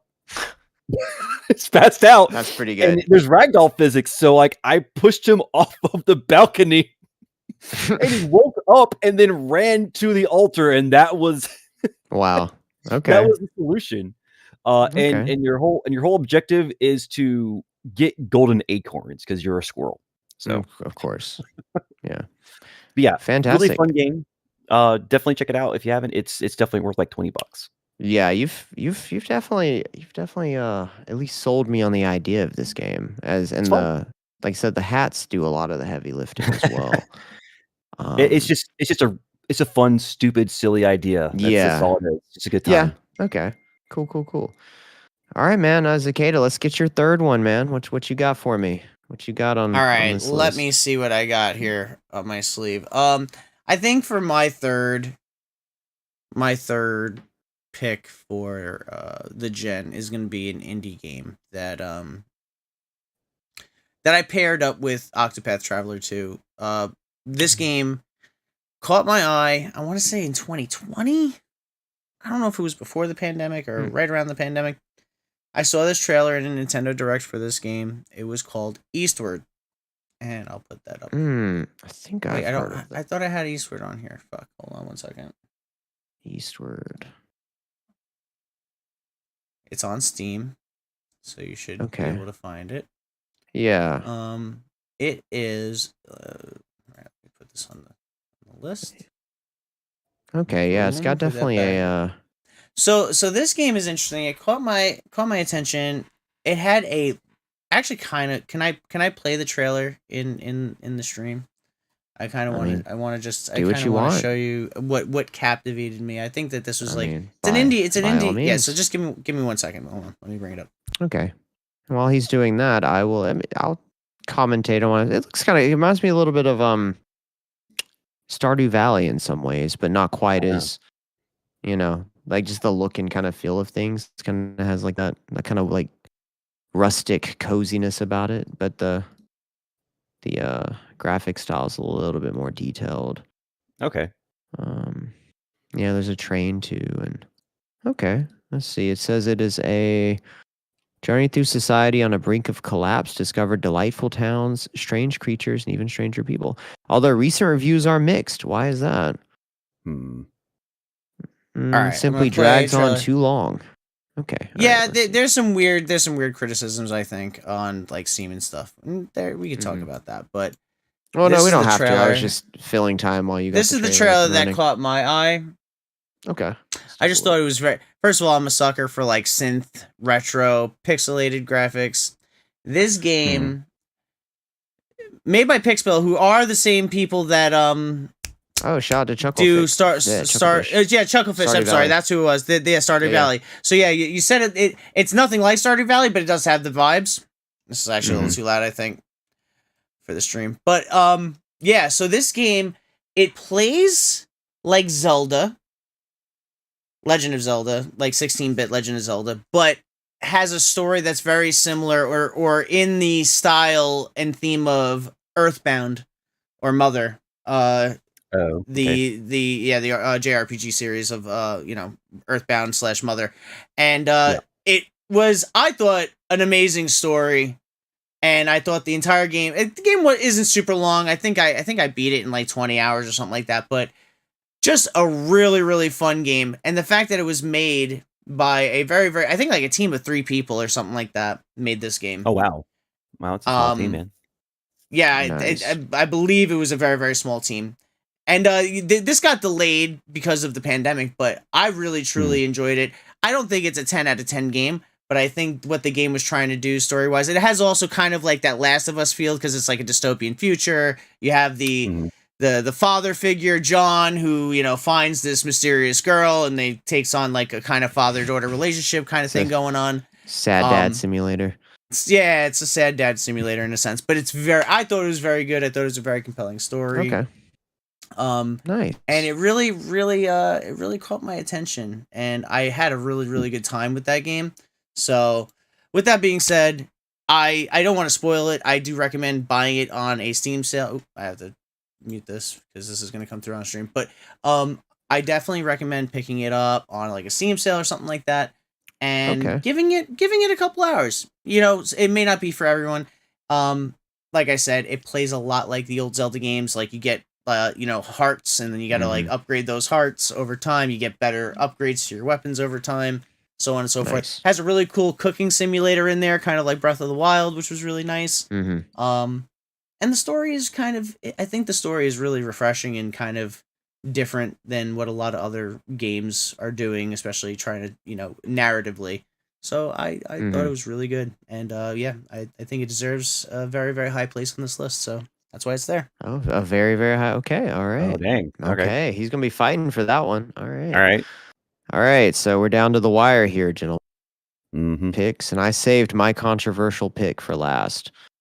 The other ones, not so much. But this one, man, it's even controversial to me having it on this list. Like I thought long and hard about this position, but I couldn't. I had to put it on here because no other game has pissed me off like this game has either. Like this game I've never been physically angry at a game before this game. All right. But in the end, they made it right. Cyberpunk 2077 has to be on this list. Oof. Yeah. I should have had that ready to go. Did that come out 2021 or was it 2020? Well, again, within the confines, there's a big update. There's a big update. Yeah, within the confines of like the rules, like it does fit. And honestly, the reason it's so busted is because it was a next gen game. Like and they tried to they tried to cram onto yes. Yeah, they tried to cram it. It had no business being there. So it's it gets in on some of the technicalities. But when I finally sat down and played the final version of this game, it is phenomenal. Like it is a really good game. The story is fantastic. There's two moments in this game that like just linger with me, that when I was playing it at the time, just like jaw open as I'm just experiencing it in the story. And the story is really well written. The characters are really well written. The world is amazing. Once they fixed the fucking combat and this classes and stuff like that, the classes are incredibly varied. You can play any version of a fucking cyberpunk crazy psycho robot half person that you want. You can be a hacker, you can be a stealth guy, you can be a big bruiser guy who just goes in and beats things with his fists. All that good stuff. And the story is great. The expansion is so fucking good. The expansion is really, really good. And I think the endings, there's not as many as like a Baldur's Gate. There's not as many choices as a Baldur's Gate, because what game is Baldur's Gate? But the endings are really like the ending choices. Like I sat there, I had to stop. Like you get to the end, or before the end, there's a few too. But there are choices where I had to sit there for like 10 minutes and just think about it. And that's how I know the game's good, because you get into a moral quandary. Just like, man, and like you really, really, even though there's no sequel as of yet, and you don't know if this is gonna go anywhere or not, but you still sit there and think about it. And so as I like sat back and thought about the game experiences that I've had, like this one was just, it wasn't at the top, but it was up there. It was the top, it's on a list of 4, so as it were. And yeah, I mean, again, it's controversial. I should reward it given the rocky launch and stuff, but at the same time, I can't deny how really fucking good I thought it was once I finally sat down with it. So that's my number 4. On the list. I actually beat that game with a broken mess. I still haven't played it since it's been fixed. But I need to. I really do, because I also want to play the expansion, because I've heard that's like really primo. Really it's primo. Yeah. It's like blood and wine territory. It's really good. Okay. I might have been selling it too much. It's maybe just below blood and wine. Let me down. It's of the quality. It is definitely of the quality of it. It's Idris Elba's character is pretty good. Some of one of the new options that because it adds a new ending to the game, like a new path, and that ending is very interesting as well. They've done a lot, and it's really good. And it's cinematic in ways that much smaller games are not. Like some of those conversations where you're just looking, because they love to like do the character doing a deep stare into your eyes as they talk, and they're just telling you, looking into your soul. And some of that stuff's really fucking good. So really well done. All right. Cyberpunk getting the Cyberpunk. controversial pick. Yeah. Yeah. All right, Kai, that's your final pick. Let's hear it. What do we got? What do we got? This one probably won't be all that crazy, but Black Myth. Wukong. Okay. All right. All right. Black Myth. I'm gonna be trying to fight for the top pick. The top pick. You think it's gonna do number one? Okay. I want it. That's what I want. I was thinking about cutting it, but okay. What? No, man. No. Black Myth. A lot's been said about the game. I don't know what else I could say that could top what's already been said. But this game, it's done so well. And again, it's not necessarily trying to mimic a Souls-like game or anything, but has like some of those qualities to it. But the story and like this, it not only does like the story, but like it's actually a big breakthrough for like cultural crossings and everything, for just sheer fact that like most people don't know much about Journey to the West, like at all. And this is like not like a one-to-one story to it. It's a completely different way of being told, but it's a really interesting and just creative way of how they went about with this story, and made it so different and allowed people to actually get to kind of understand, the journey of Sun Wukong. And not only that, like the art style, like it was like one of the first Unreal Engine 5 games I ever saw for a trailer for, and I was like, holy shit. And people were like, that's not going to be gameplay. I'm like, I hope it is. And it was. That was real. It wasn't it wasn't a fake out for once.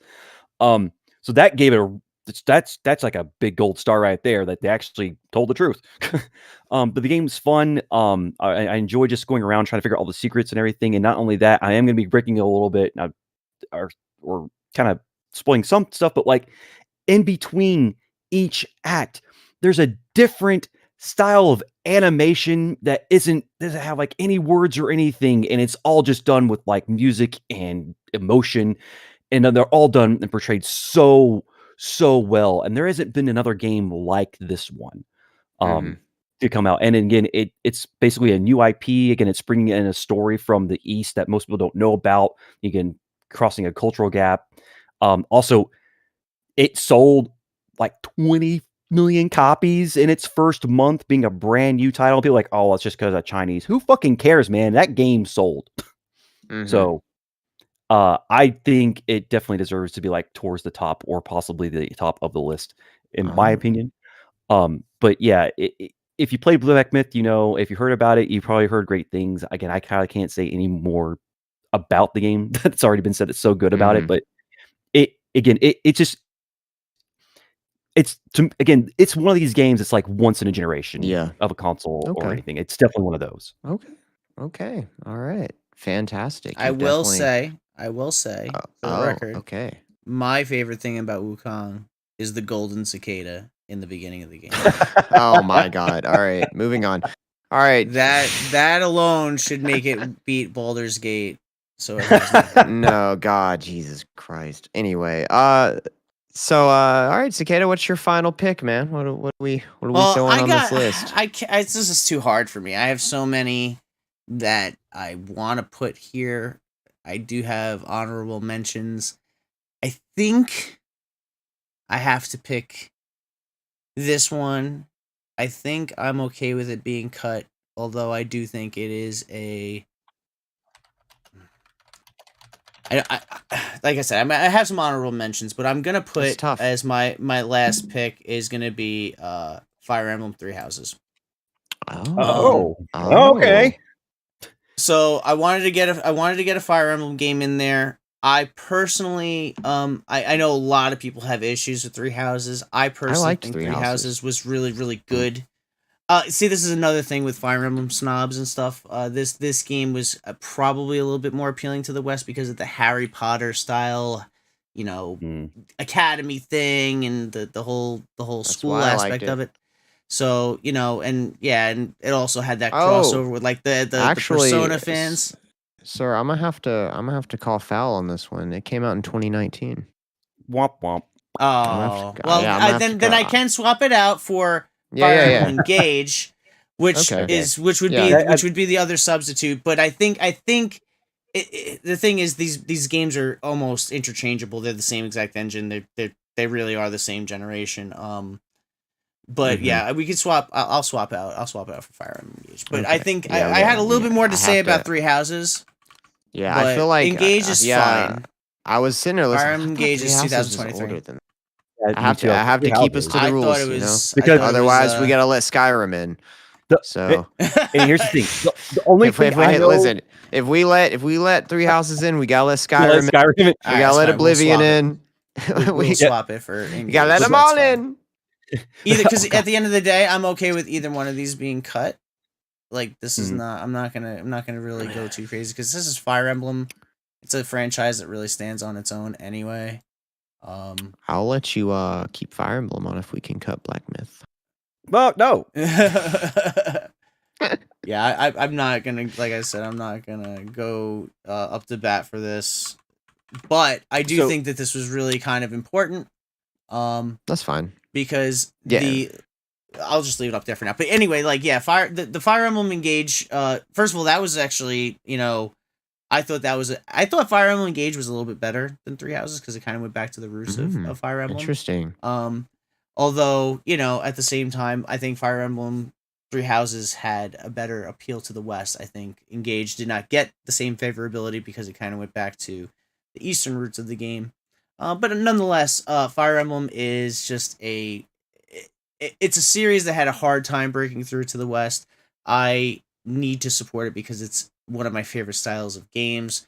Turn-based strategy is one of the best type of video game genres that exist, in my opinion. So I have to give it some sort of appreciation on this list. Like I said, it's low on the bottom of my personal list because I feel like it can stand up on its own without me going to bat for it. But essentially, that's why I think it should be there. And I do want to see more Fire Emblem games come out in the future. So I do want to show Nintendo and Intelligent Systems that this game does have fans that will pay money to play their game. So that's why it's there. Gotcha. Okay, I like Fire Emblem just fine. Let me real quick. Do you like XCOM? Yeah, I like XCOM. Okay, just curious. Okay, all right. Well, that's all of them listed out right there. Now we have the daunting task of organizing this into a list of and we got 10 cut games. 2. We have to cut 2. Now how are we going to go about the cutting of the 2? The cut. I mean, I want to come out the gate, and the ones I think should be cut or that is probably Fire Emblem and Lunacid. I think that those two probably get cut. If I had to guess. Yeah, I mean, to be honest, I figured Lunacid might be on that list just for the sheer fact that it's very niche. Yeah, it was the least. Are we gonna have vibes, a poll man? Or vibes, just vibes? Vibe. Well, I think we just agree on it, and then can't agree. I have to log in to do that. Damn. Yeah. So I think if we can get to hear all this whole process through consensus, that's fine. You may have to re-upload this. Okay. Never mind. Oh, good. No, I opened up in a new tab. It's fine. Okay. Oh, okay. Gotcha. Yeah, but so if we can come to consensus, that's fine. But if not, we may put it to a poll or something and see. But I think Fire Emblem and the community doesn't get an option. We're not going to allow the community to put a option in here. We're gonna because you really want to skew the vote for just us. Well, this is our list, right? And then they have their vote, right? Like it's like the Game Awards, right? This is that's fine. The podcast you list. Run the show. Yeah. We'll do it your way. But yeah, I think that the least convincing arguments I heard for Lunacid and Fire Emblem felt like an honorable mention, and Lunacid, versus game. Like I have honorable mentions, but when you first said the scroll game, I was like, this is getting cut. I was gonna say, there's no way this is. It's a funny game and everything, but yeah. Yeah, but you sold me on it. Like I was like, okay, that's fine. To be honest, he sold me on it too. I was almost tempted to play that game when I saw Kai playing it. So yeah, it's really fun. Yeah, and the screenshots. I mean, I think it's a number 10. I think it's a bottom. I do think it's a number 10 on the list personally. I think, but I think that it stays on the list. So okay, but that's my two. That's my two nominations for cuts. I don't know. I was actually gonna say Eastward. I was probably gonna. I already thought probably Lunacid might be on the chopping block just because. So my consensus with that, but yeah, not necessarily for Eastward being a bad game, but just kind of like how Lunacid's kind of lumped in with like a very niche thing. Yeah, Eastward was also gonna be one of my cut picks as well. I try to, because I never played either of these, so I try to base it on like how swayed I was by the arguments I heard. Right. And I think Eastward he kind of sold me a little bit more personally than on Lunacid with the Chucklefish. I mean, if you'd like to make a better case for Lunacid, you can. I mean, oh no, I mean, to be honest, I also thought both of mine were going to be cut anyway, but I'm really glad that's Squirrel with the Gun's on here. Listen, you sold me on Squirrel Gun. I mean, I will go to bat for you on that if Cicada fights it to be cut. We'll fight him together as a team. Yeah, I don't think that game deserves to be on the list, but that's fine. Oh, I see too many other things. Oh, which two cuts would you pick, Cicada? Lunacid and Squirrel with a Gun, easy. Oh. Okay. Well, yeah, like those two games. I don't know anything about those games. Only thing I know is the Squirrel with a Gun game. That game was like funny as a meme. I play Fire Emblem. Yeah, but the thing is, like for me, like Squirrel with a Gun feels like a meme game.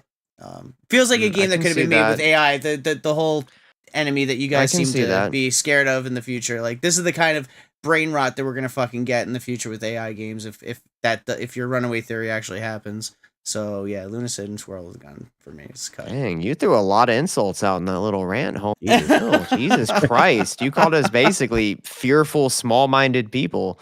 Jesus fucking Christ. That's just how I think about the Squirrel. That's just you know. Well, no, I don't care what you said about the game. Anyway, we'll discuss that later. But I mean, there seems to be, I will say there's consensus on Lunacid getting cut. And I guess we can have our first poll if y'all want over Eastward versus Squirrel with a Gun. Which one gets cut? If you want to bring the community I gotta stick up for Eastward because, that game definitely just the fact that Chucklefish actually wanted to publish the game too. And they believed in these guys. These guys made a really good game. I feel like they got shafted because of the pandemic. Because the pandemic gave rise to things like Among Us and other games that just took attention away from some of these indie. Yeah, essentially. Among Us. It was fun. It had its place, but at the same time, I think it took a lot of attention away from some good stuff that was coming out during the pandemic. Yeah, for sure. Yeah, just some interesting stuff. Yeah, and I feel like they got the short end of the stick, so that's why I gotta stick up for it a little bit. Yeah. No, I was a little swayed by the Squirrel with a Gun argument, other than the personal insults thrown my way. Some personal insults. The arguments against it. I say okay, so we all seem to agree. What's that one called? Lunacid. Like I said, it just feels like brain rot to me. So we cut that, and then I guess we do a poll, because we have kind of a three-way that's the split. Thing. We have a three-way split. We can't do a Twitch poll. That's the only thing that sucks. Oh, we can't? Why can't we do a Twitch poll? Because I was trying to do it earlier, and it's reserved for partner affiliate, and we never did the affiliate switch over, so we have to find a website or something that can run a poll for us real quick. That's why I clicked live voting poll. Okay, well then I guess we need to log in. Then I guess we need to reach consensus here. Let's see if I can log in with We'll have to do it the hard way. I'm gonna see if I can get to log in here if it lets me log in with like Twitch or something. You can log in with Google Twitter? or X account. Yeah. It still says Twitter. They're not changing it for shit.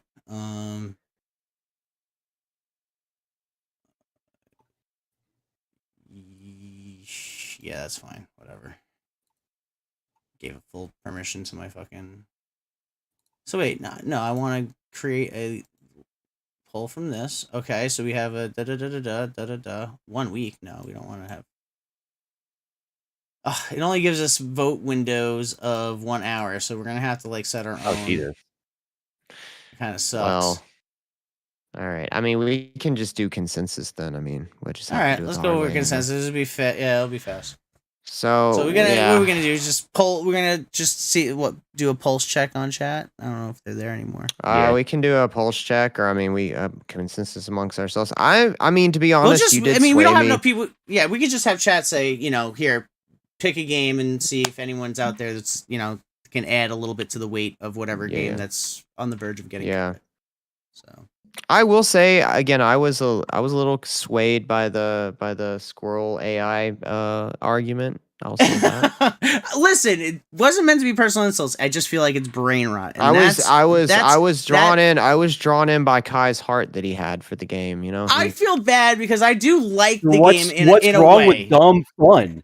I was drawn in. I see both sides.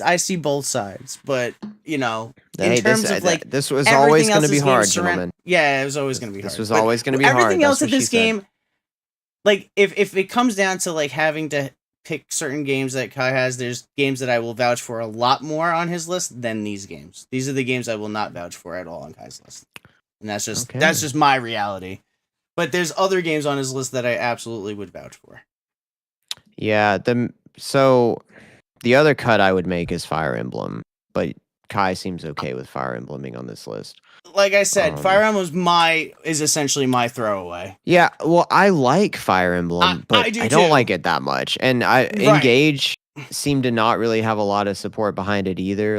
I was gonna say putting Engage up there as opposed to Three Houses, it made it even weaker. I think I would have really close. Yeah, I would have fought for Three Houses, I think, but I never played Engage. I think so too.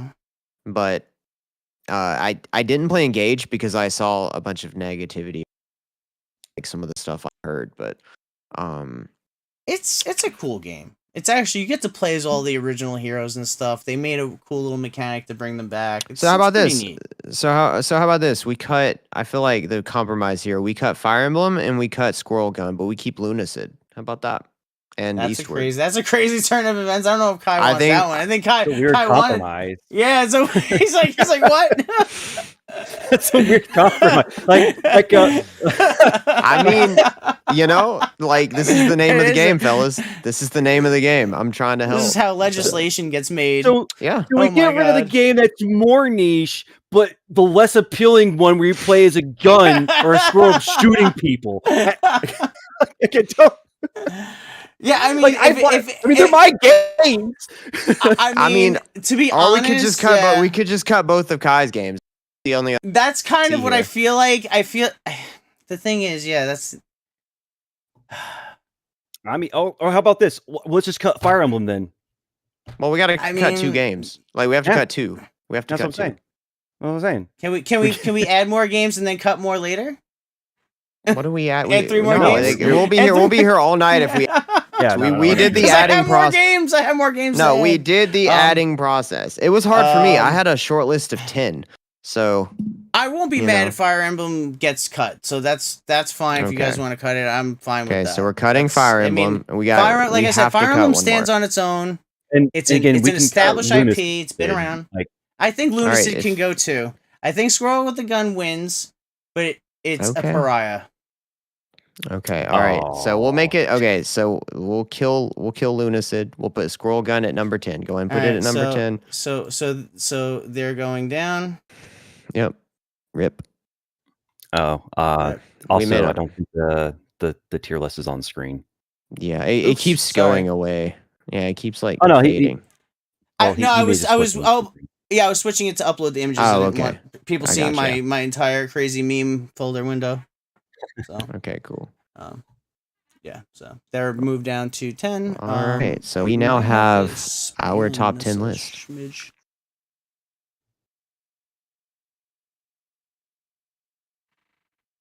This is the nitty gritty, folks. All right, so where are we moving everything else now?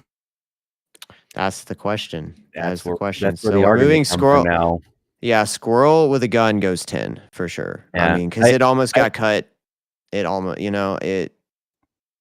Yeah, that's fair. Like, Yeah. again, I'm not. It's not a masterpiece of a game. It was just a really fun, innovative game and different. And it's hard to argue when a game is just fun that the game is objectively bad because if you're having fun, it really can't be, right? So.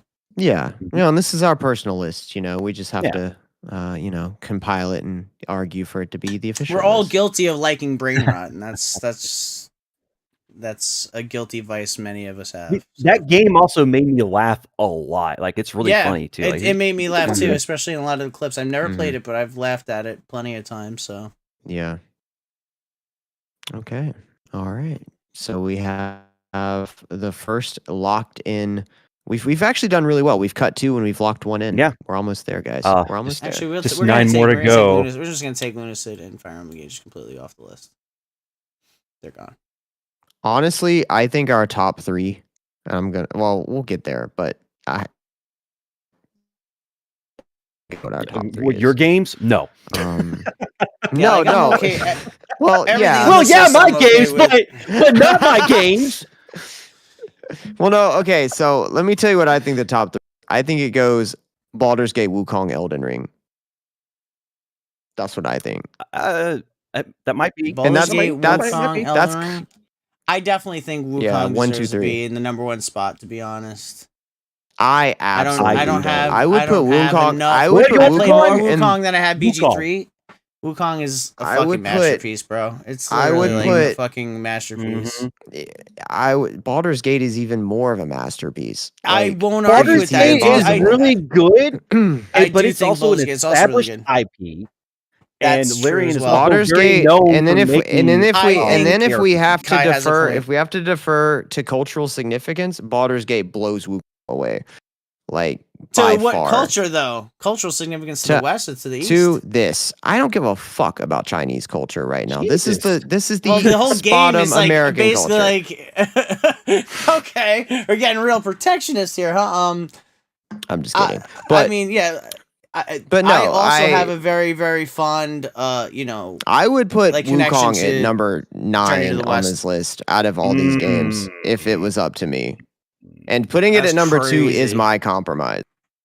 Like that is what they call the.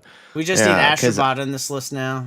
I'm gonna say. I actually thought you were gonna put it on there. I thought Astrobot was gonna be here. I'd put Astrobot above Wukong. I think. What? I like Astrobot, but it's not. Yeah. Can I say something? This is gonna make everyone here angry.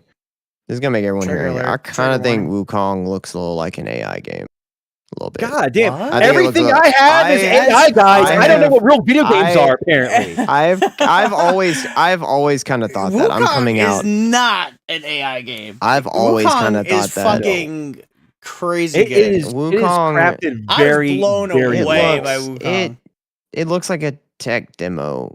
Like it looks like a tech demo, and it looks tech demo. Yeah, it does. I think so too.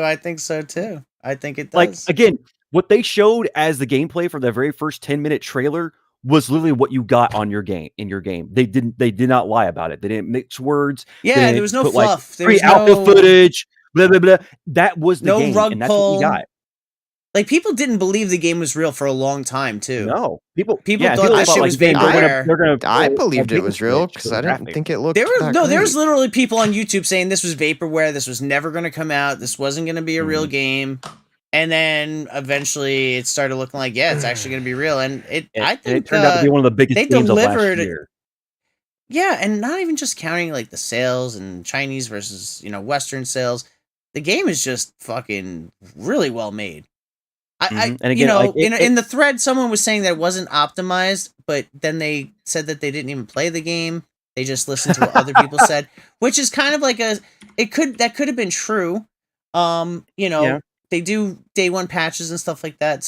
Cyberpunk 2077, a game that's on this fucking list, suffered massively from a shitty launch. So, these massive games, and then like Kai said, this game needs to have things factored in. It's not an established IP. It's a brand new IP, brand new developer. All these mitigating factors, I think, need to be taken into consideration. Larian and again definitely deserves credit too. But yeah, go ahead. Sorry. So, yeah, I'm not trying to step on your toes, but like to build on you again, when you're talking about like cultural stuff again, you don't say I don't give a shit about Chinese, like, which obviously you're joking. That was a joke. But this does actually, again, like I said, it has a cultural crossing. Well, I didn't mean culture in the literal sense. Well, I do, because it does that. So again, you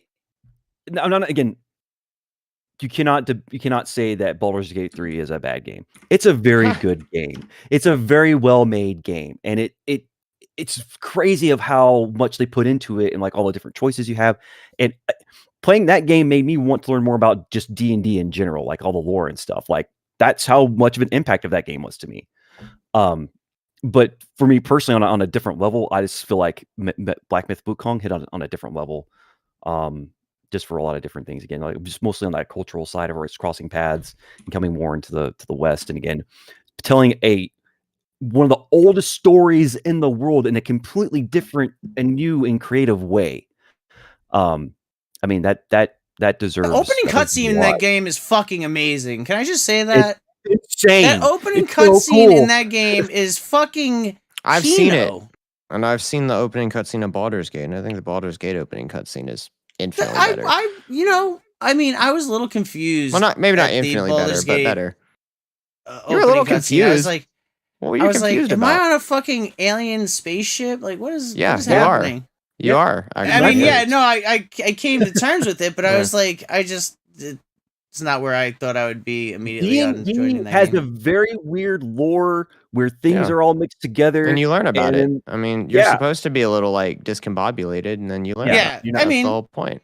Not that it was a bad thing. I'm not saying it was just a little, But if we're talking about opening cutscene spectacle, I mean, that was a pretty impressive cutscene. But it's looking like for now we need to put Baldur's Gate and Wukong just neck and neck for the 1 and 2, and then sort out the rest of this list. Is what it sounds like. I think we need to go on to some others because those two games are probably going to be the 1 or 2 spot. Yeah, so because I'm not going to go to battle for any of these. I don't know. Like I will Baldur's Gate. So I will just go ahead and throw this out here. I think Elden Ring should be 3. I was going to say I agree. Okay. All right. I'm not going to argue with that because I was going to say it should stay at 2, but if you guys want to peg it down a notch, then that's fine. It's not that like it's like any lesser. It's definitely just like so mainstream, broke the fourth wall shit. Even wrestlers play Elden Ring for 6 Oh no, it's our personal list. My personal list, I put Elden Ring any of this other than Baldur's Gate. So I mean, it's our personal, and we're trying to kind of combine it into shared, podcast list. So I'm fine with it being. There's a reason, there's a reason why it was so popular. Yeah, exactly. It's because it's that fucking good. I mean, it's not like it's Fortnite and trash. I won't argue. It's somehow popular. Well, objectively, I would argue that Fortnite is still a good game because people play it. It is good. Just like Squirrel with a fucking gun is a good game by that same logic. Man, it's number 10 on our list. Shout out. Yeah, but Elden Ring though, it's crazy of like how accessible that game is for being a Soulsborne. So yeah, but I think we're good on that for 3. Dang. I think we need to get some of this low-hanging fruit out of the way. Yeah. So Eastward is going to be somewhere down the list. We're going to put Eastward for now. Cool. Yeah. Unicorn I was going Overlord. to say, could we put it at 9? Just because I never. For now, I'm okay with it being at 9. And also, there's games where, The Squirrel with a Gun is already at 10. So yeah, no, that can't go any lower than that right now. let's leave. Yeah. Let's leave Eastward Yeah. at I didn't say 9 it was because lower. That's why I said 9. Yeah. That's fine. Fantastic. I feel like Cyberpunk probably doesn't deserve to be in 4. We have to obviously consider. No, I'm okay. You know, Let's make it mid tier and Yeah. put that at 5. I'm okay with that. I think that's fine. I'm okay with it being at 5. I because don't the honestly lunch- know where Hitman can go, so that's something I you think- guys are gonna have to talk about. I think That one I'm not too sure. I never really played a whole lot of the newer hit games. or yeah, any of the hit games, I'm honestly. okay with Hitman being lower. I think that that was almost my honorable mention in a way, but I think it's better than a lot of stuff on this list. But I'm okay for the sake of compromise. I'm okay with putting it at like 8 or 7. Like Okay. because I know Octopath and Unicorn I think belong fairly high on the list. I would put Stellar Blade at like 10 just because I don't like those Jesus. games. All my games are just 10s, guys. I have Bro. really bad taste. I think Stellar Blade can fit in 7. Okay, we'll tentatively put it there. We'll put it. We can move it around. We're getting I an feel like it should be a initial. little bit higher, but It We're getting- probably this could is- be. I'm this not. is I'm not initial. sold. I'm not sold. I'm just Yeah. putting these here. These aren't Yeah, final. this is Final. initial. Yeah. mhm.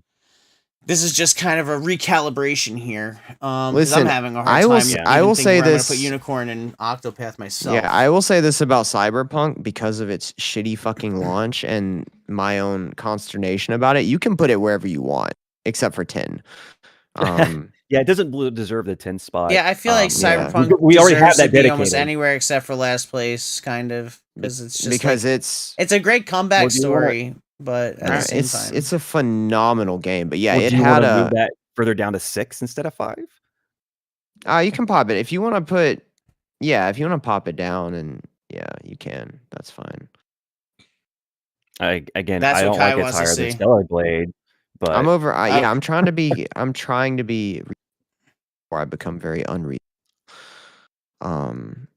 this list is starting to look a lot more reasonable to me.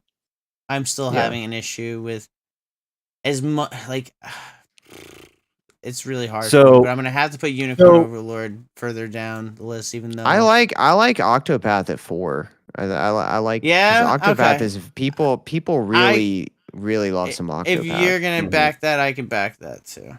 I really they kind of are interchangeable to me, but they mean totally different things to me. So Yeah, I think really hard. people Octopath is one of those like it's like the equivalent of like an Oscar game, like where it's Yeah. it's very like prestigious and people love it and I'm okay with it at 4.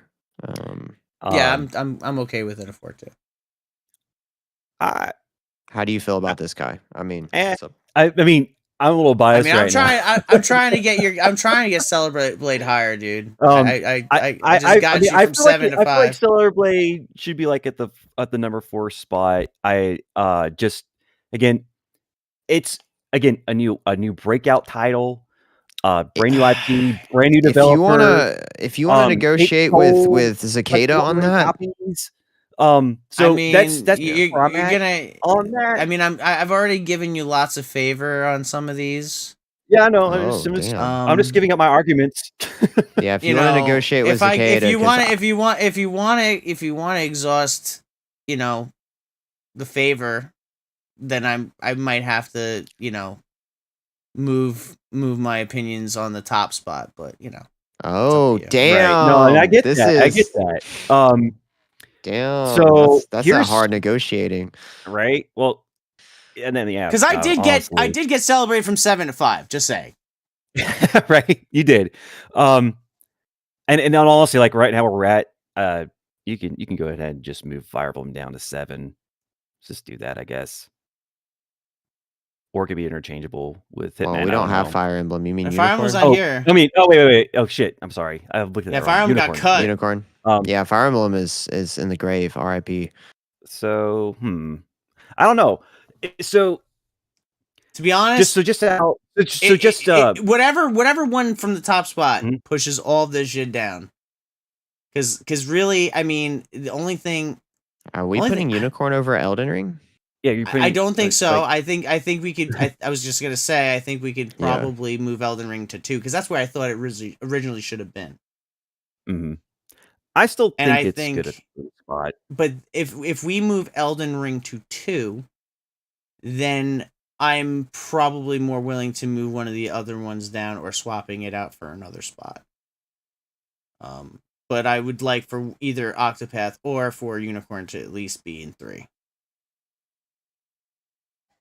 So, well, so we can switch. I we will can switch this for this. I mean, that means either Wukong or Baldur's Gate goes to like 4 or 3, and I don't.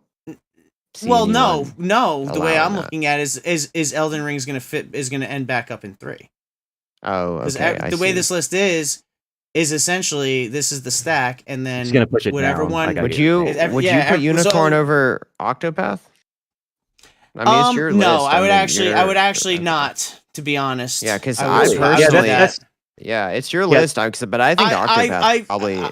Octopath is definitely more premium of a game than Unicorn. That's how I feel about it. A little bit more indie, but it's not really a mark against it. It's just it doesn't feel like a very premium game. It feels almost a little bit like a mobile style game.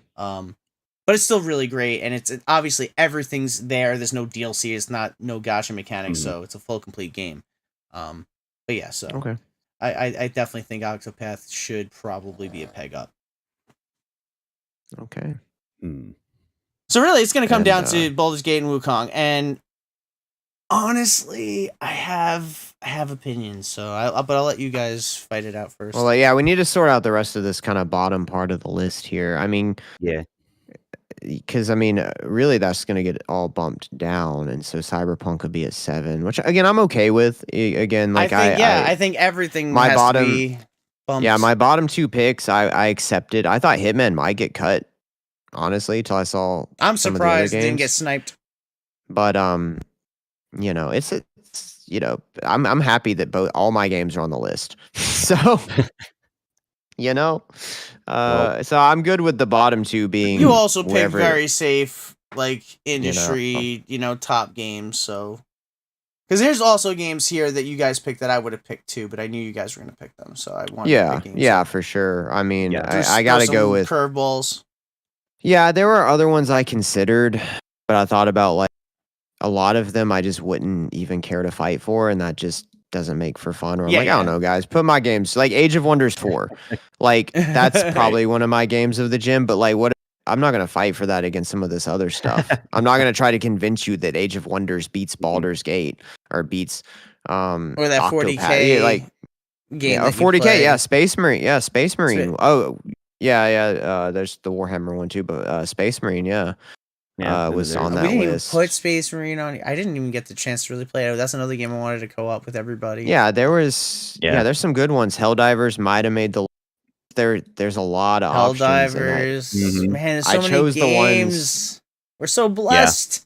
Yeah, I chose the ones that because this is kind of one big commentary on the generation. I think it's been a pretty good one so far. I do too. People complaining have way too much fucking time in their hands. Yeah, but I chose the ones that I knew I could go to bat for. So, but yeah, I'm good with moving those 2 down. If you want to put some of these. I feel like with this list, like everyone, if it wasn't just me and you two, everyone would probably, especially in our spheres of influence, would probably agree that Baldur's Gate. I know, like even on the server, like if the spotters had. Probably say if like we put it up to a poll to break this stalemate, I feel like Baldur's Gate would win. It absolutely would. Yeah, based on the early polling. But I don't think that's fair. I don't think that's fair. I think it's perfectly fair. I don't think it's fair because I also believe that Wukong was heavily got unfair and undue criticism from Western journalism. And it got a lot of smear for like no reason. It got smeared, and all because of like what it seemed like was just because they didn't want to work with a consultation group, so they did that. Yeah, this all ties back. Times. Yeah, they proved plenty of times the golden cow. that what was like translated from this person was incorrect and all of that, but they didn't take down the article from all these other major like outlets and everything. I remember These are the this. same. These are the same outlets are like, oh, Stellar Blade's so misogynistic and blah, blah, blah, blah, blah, blah. 6 months later, oh, we love Stellar Blade and how empowering it is for feminism. You guys can go fuck yourselves. You're stupid. You should have liked it when it first came out, but you had to make your whole fucking stink about like, oh, this woman doesn't have agency over her body because she's a video game character. Anyway, sorry. There was those arguments for Stellar Blade, and then Black Myth got a little bit hit too. And again, just like I said, I feel like it's kind of Black funny because you're right. You're 100% right. I actually witnessed this, and you were, especially when it came to Stellar Blade and Wukong, I kind of like got to peek through the lens of like what you were seeing as those games were coming out, and just seeing like ridiculous like hit pieces on these games. Yep, for no reason. And then you play these games, and they're like, these games are great. Like, what the fuck? Yeah. So I do think there's a little something sinister going on there for sure. Yeah, there was all Not of a that, fan. but I mean, they both still sold really well, and a lot of people got a really great reception, which is great. But my main thing is for Wukong here, because again, like I said, it's a brand new IP, brand new studio. It's actually a Chinese studio, which I mean, there's plenty of Chinese developers, but like they made like not a gotcha Eastward game. 2 is Chinese, was 3 Chinese guys, so a lot of stuff coming out of China. Okay. Right. But yeah, again, I just feel like there's a more cultural impact for Black Myth Wukong than compared to Dragon Ball Baldur's Z Gate is 3. based on Journey to the West. Yep, sure so is. many other stories. So, Villain doesn't give two shits about any of these arguments. Nothing like, will change his no, mind. because Baldur's Gate. Well, Nothing like will I change just his think mind. that no, I just think the game looks like shit. Like honestly, like it's just not my kind of game. And in the greater argument for like, I mean, I accept people like it, but in the greater argument for Baldur's Gate, I think there's just more there for more types of people. I think you can play multiple characters. There's co-op. Yeah, they're not 1-to-1, definitely. I think that there's No. I think that just when you're thinking of like an overall package, right? I think Baldur's Gate, it just offers more. Whereas Wukong, I mean, listen, I'll give it a shot at some point because y'all have really argued for it. And when it's on sale one day, I'll pick it up. I just and maybe I'll be surprised. I hope I am, because I would hate to spend money on something and not like it. But I mean, it's just not my Stellar Blade's not my kind of game either. 3 times. Like yeah, like just kind of that like linear action game where you're kind of just it's just not really my cup of It's tea. a good formula though. What's wrong with that formula? Well, And actually, we all both have those games aren't completely linear. Like Wukong is more linear than Stellar Blade, but Stellar Blade actually has some really big open areas to go explore. So okay. Well, it's just but it's just the character action. It's a We all have very- genres we like. It's like Civ, but I'll stay up till 4 a.m. playing Civ, right? Like it's just genres Yeah. that people like and don't like. We don't like, and I'm glad I don't like every genre because I'd be more broke and have less time. Yep. You got to make cuts in your time, and I'm just not like usually a Dark Souls fan either, and like the fact that I liked Yeah. Wukong, I really tried to. Like the thing was, Wukong did something different than like I've never played Souls-like games before, and Wukong, and I know Wukong's not a 1-to-1, but it did something to me, man. I've heard That it's gameplay not a loop was Souls-like, fucking but addicting. it's not not. necessarily a Souls-like. Yeah. It is It's it is an action Yeah. RPG with Souls-like elements to it, with Yeah. the story and some of how it's A little bit of world building. Souls-like elements sprinkled about. Here and Oh there. yeah, when we were talking about, I also had to cut metaphor too. Yeah, I was That's surprised. a Metaphor wasn't on crazy. here. Yeah, thought you I were was gonna put it on actually there. very surprised by that. Actually, I'm gonna tell you Had that what, one it teed was up, ready to go. it was that last like 4 hours of that game that killed That's it for crazy me. that for me.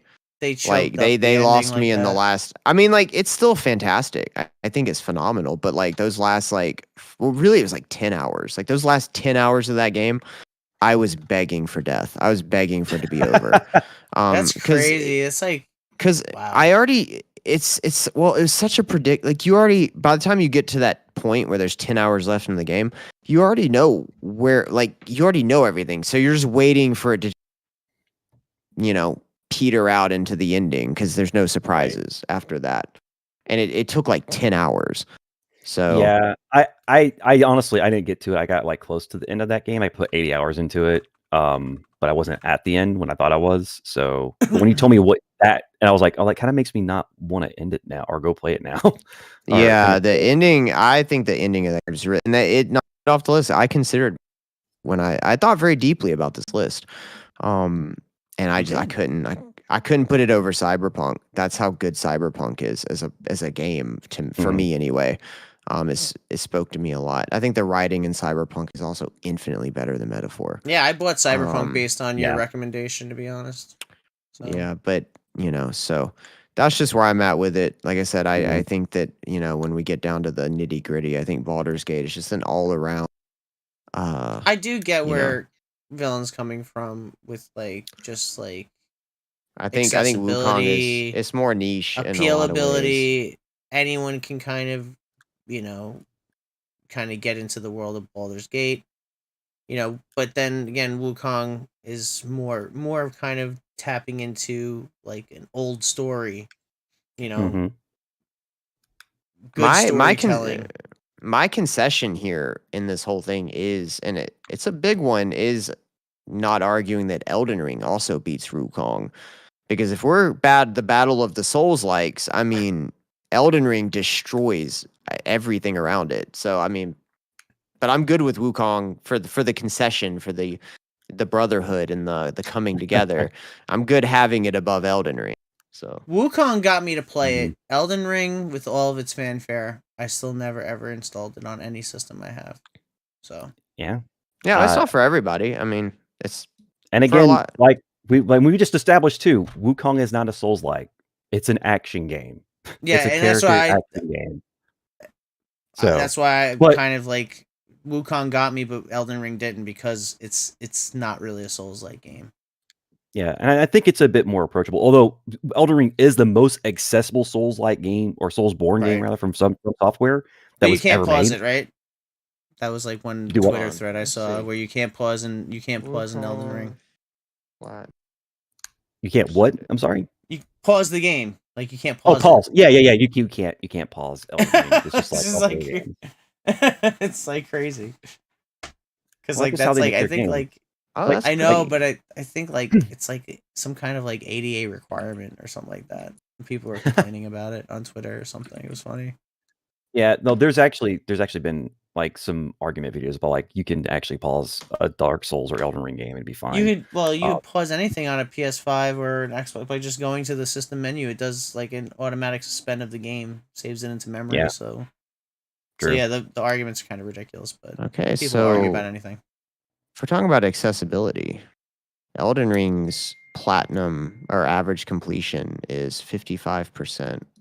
And Wukong's is 42%. That's actually not as bad as I thought in terms of, well, considering Elden Ring has a much higher. But it's a waste of argument because I'm not a much higher player base. It would imply that the percentage goes down, right? Because you have a higher fall percentage is higher. Yeah, well, that's the thing. That's why Game Pass. That's why Game Pass trophies or achievements are so much. The percentages are so much lower because you have a higher volume and that you have more fall off. Yeah. So you would see higher percentages, and a smaller player base. Yeah. It's just the thing about Wukong that I've heard from a lot of people is that like that first Buddha that you fight in the game isn't a necessary boss. It's an optional boss, and people didn't realize that. And that actually fucked that game up because a lot of people returned it after not. Elden Ring has one of those though. They have the horse, the guy on the horse. They have that dude will. You're not gonna beat him.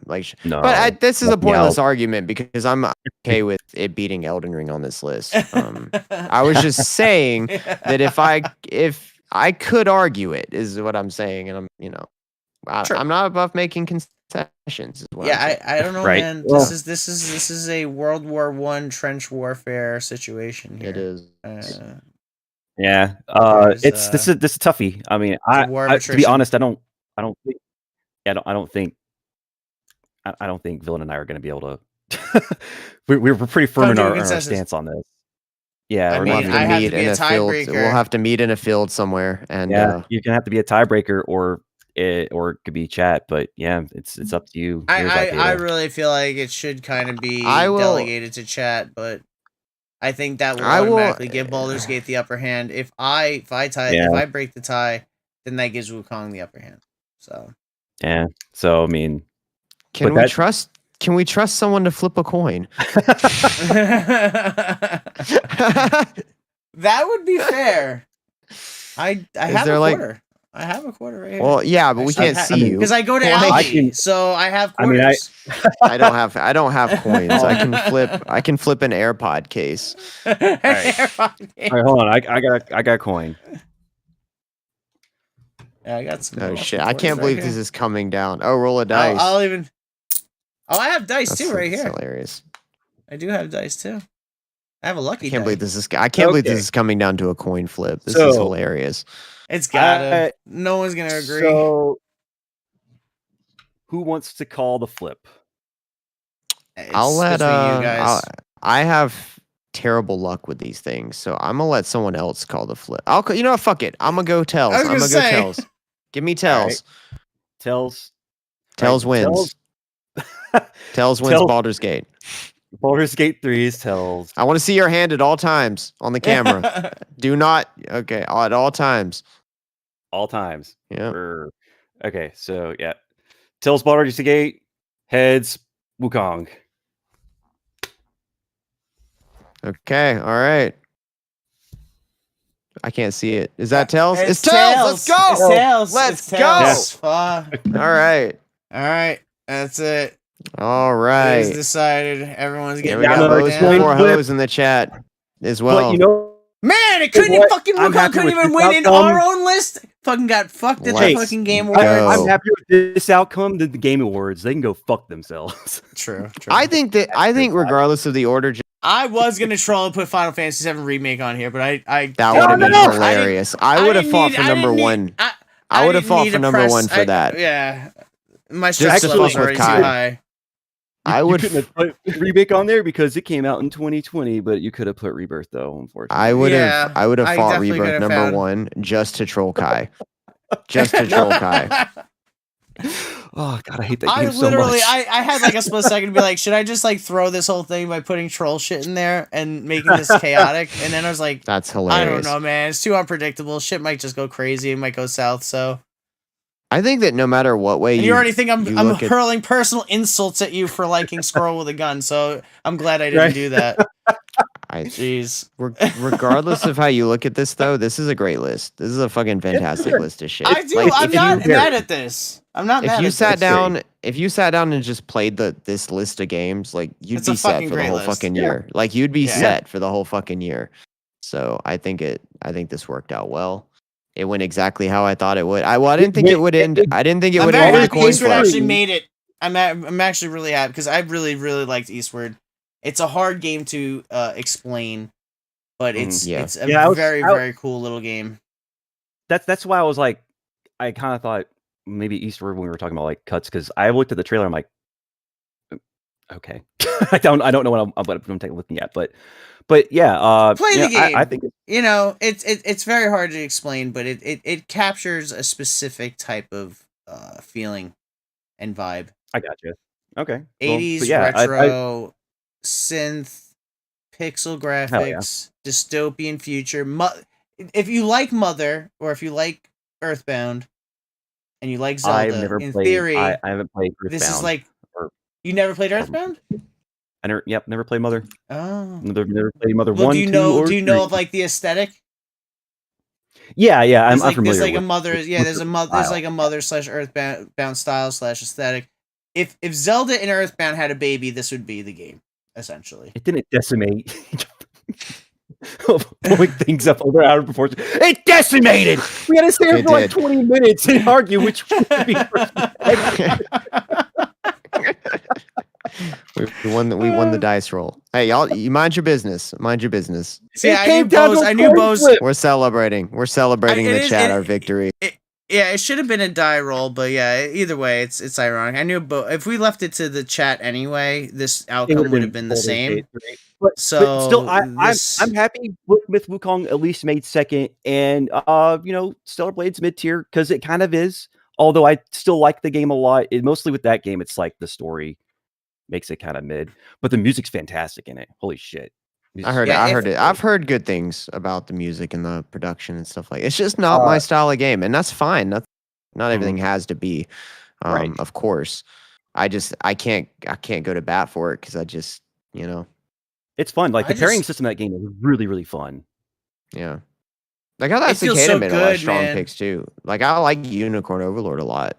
Unicorn Overlord's so good. These are the games though that I play. I don't usually play what everyone else is playing. That's always been my thing. Like, yeah, and whenever we were kind of meeting for a minute on our own, Villain and I were both like, yeah, it's gonna be like some Nintendo shit. It was. I did have some Nintendo shit. I'd have Zero. I'll even show you what I had. So I had Mario Party Jamboree on there. I had F-Zero 99 on there as well, and I also had Live Alive on there. But Live Alive was a remake of a game, even though it technically came out in 2022. I felt like it was more of an honorable mention than it actually would have been deserving of the list. But it's a fucking amazing game. I highly recommend you guys check out that game too. I had Satisfactory on my short list. I was kind of a Metaphor weird we talked about. Yeah, Metaphor, Space Marine. Yep. Helldivers. You guys thought about a lot more games than I did. I was like, I gotta get 4. And the first 4 that popped in my brain, I went with. Another one that almost made the cut for me, an obscure, is Banishers: Ghost of New Eden. I love that game. That game was awesome.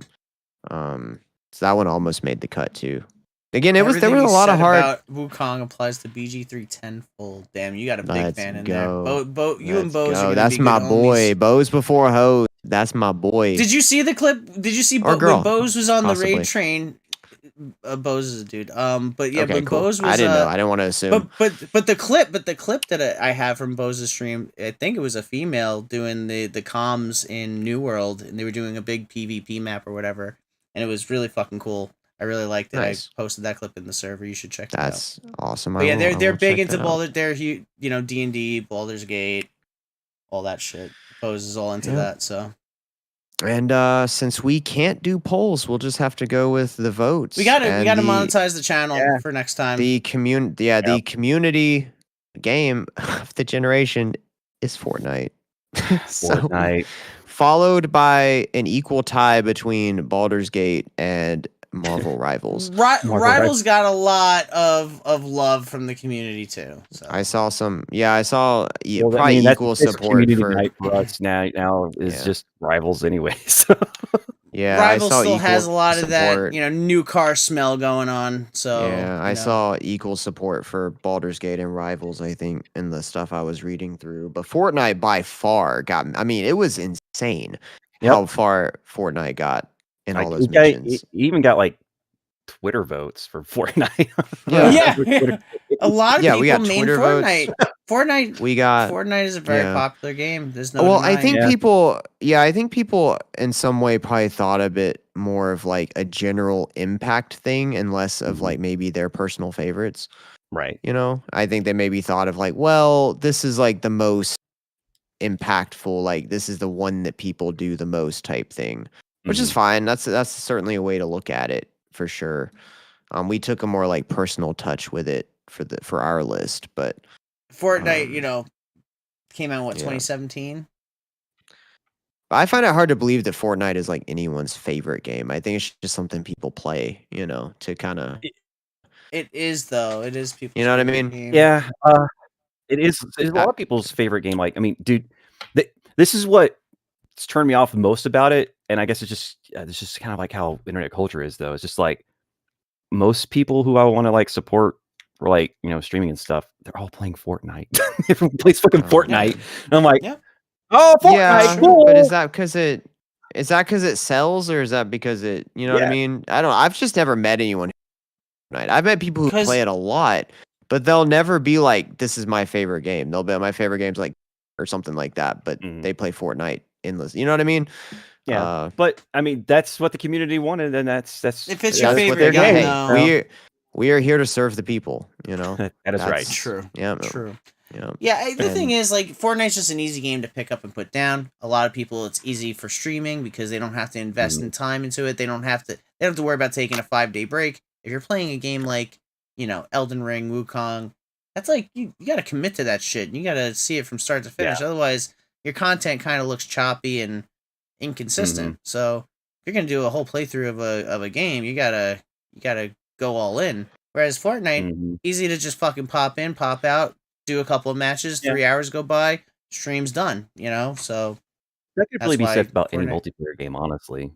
Yeah, and that's why Rivals is also doing well right now. It's just it's just a good live service game that just is maintaining and constantly putting out new content. Fucking when they put Godzilla in Fortnite, of course I played that shit. Are you kidding me?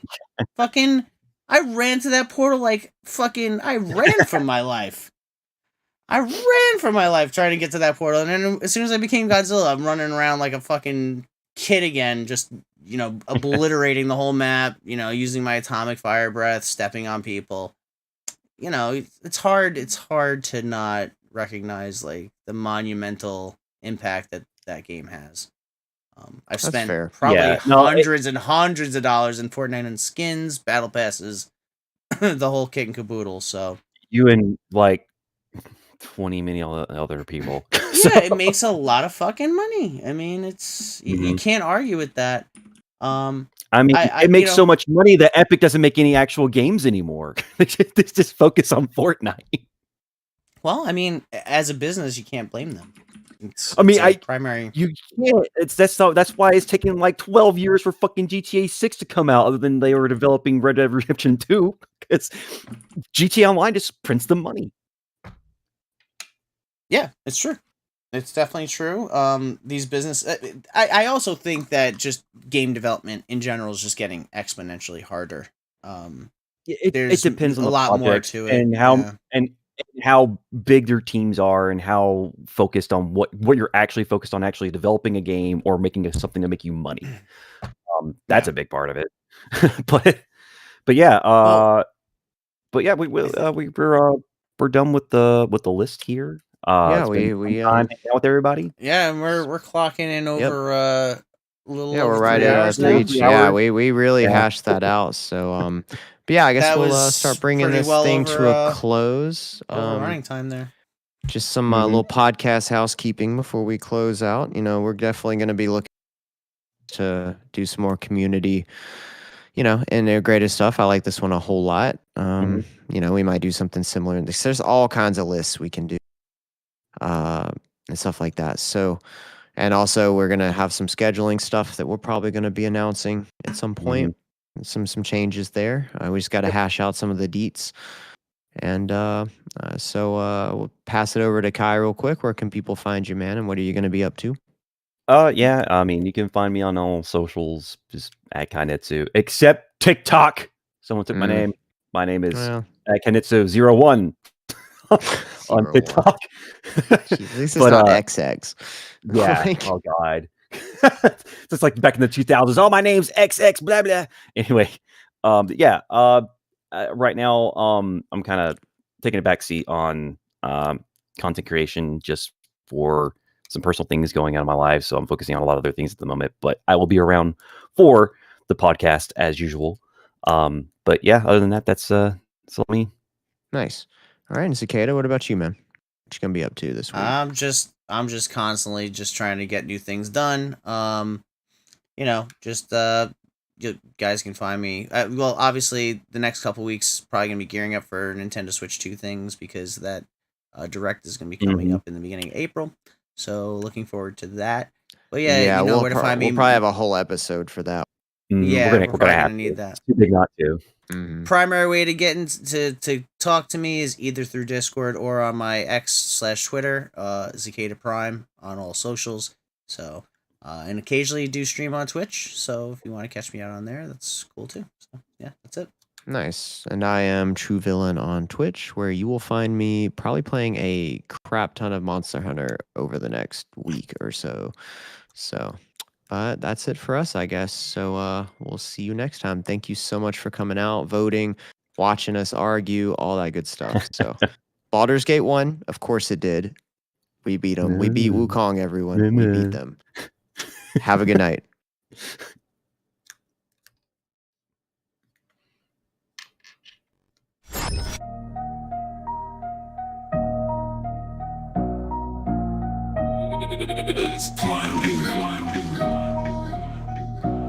Spot 'em gang, we rollin' deep, digital streets, gifted subs, bits raining heavy like beasts. Got that Twitch game locked, homies reaching elite. Shout outs in the chat, yeah, the fan can't be beat. Spotters on Twitch, giving that boost.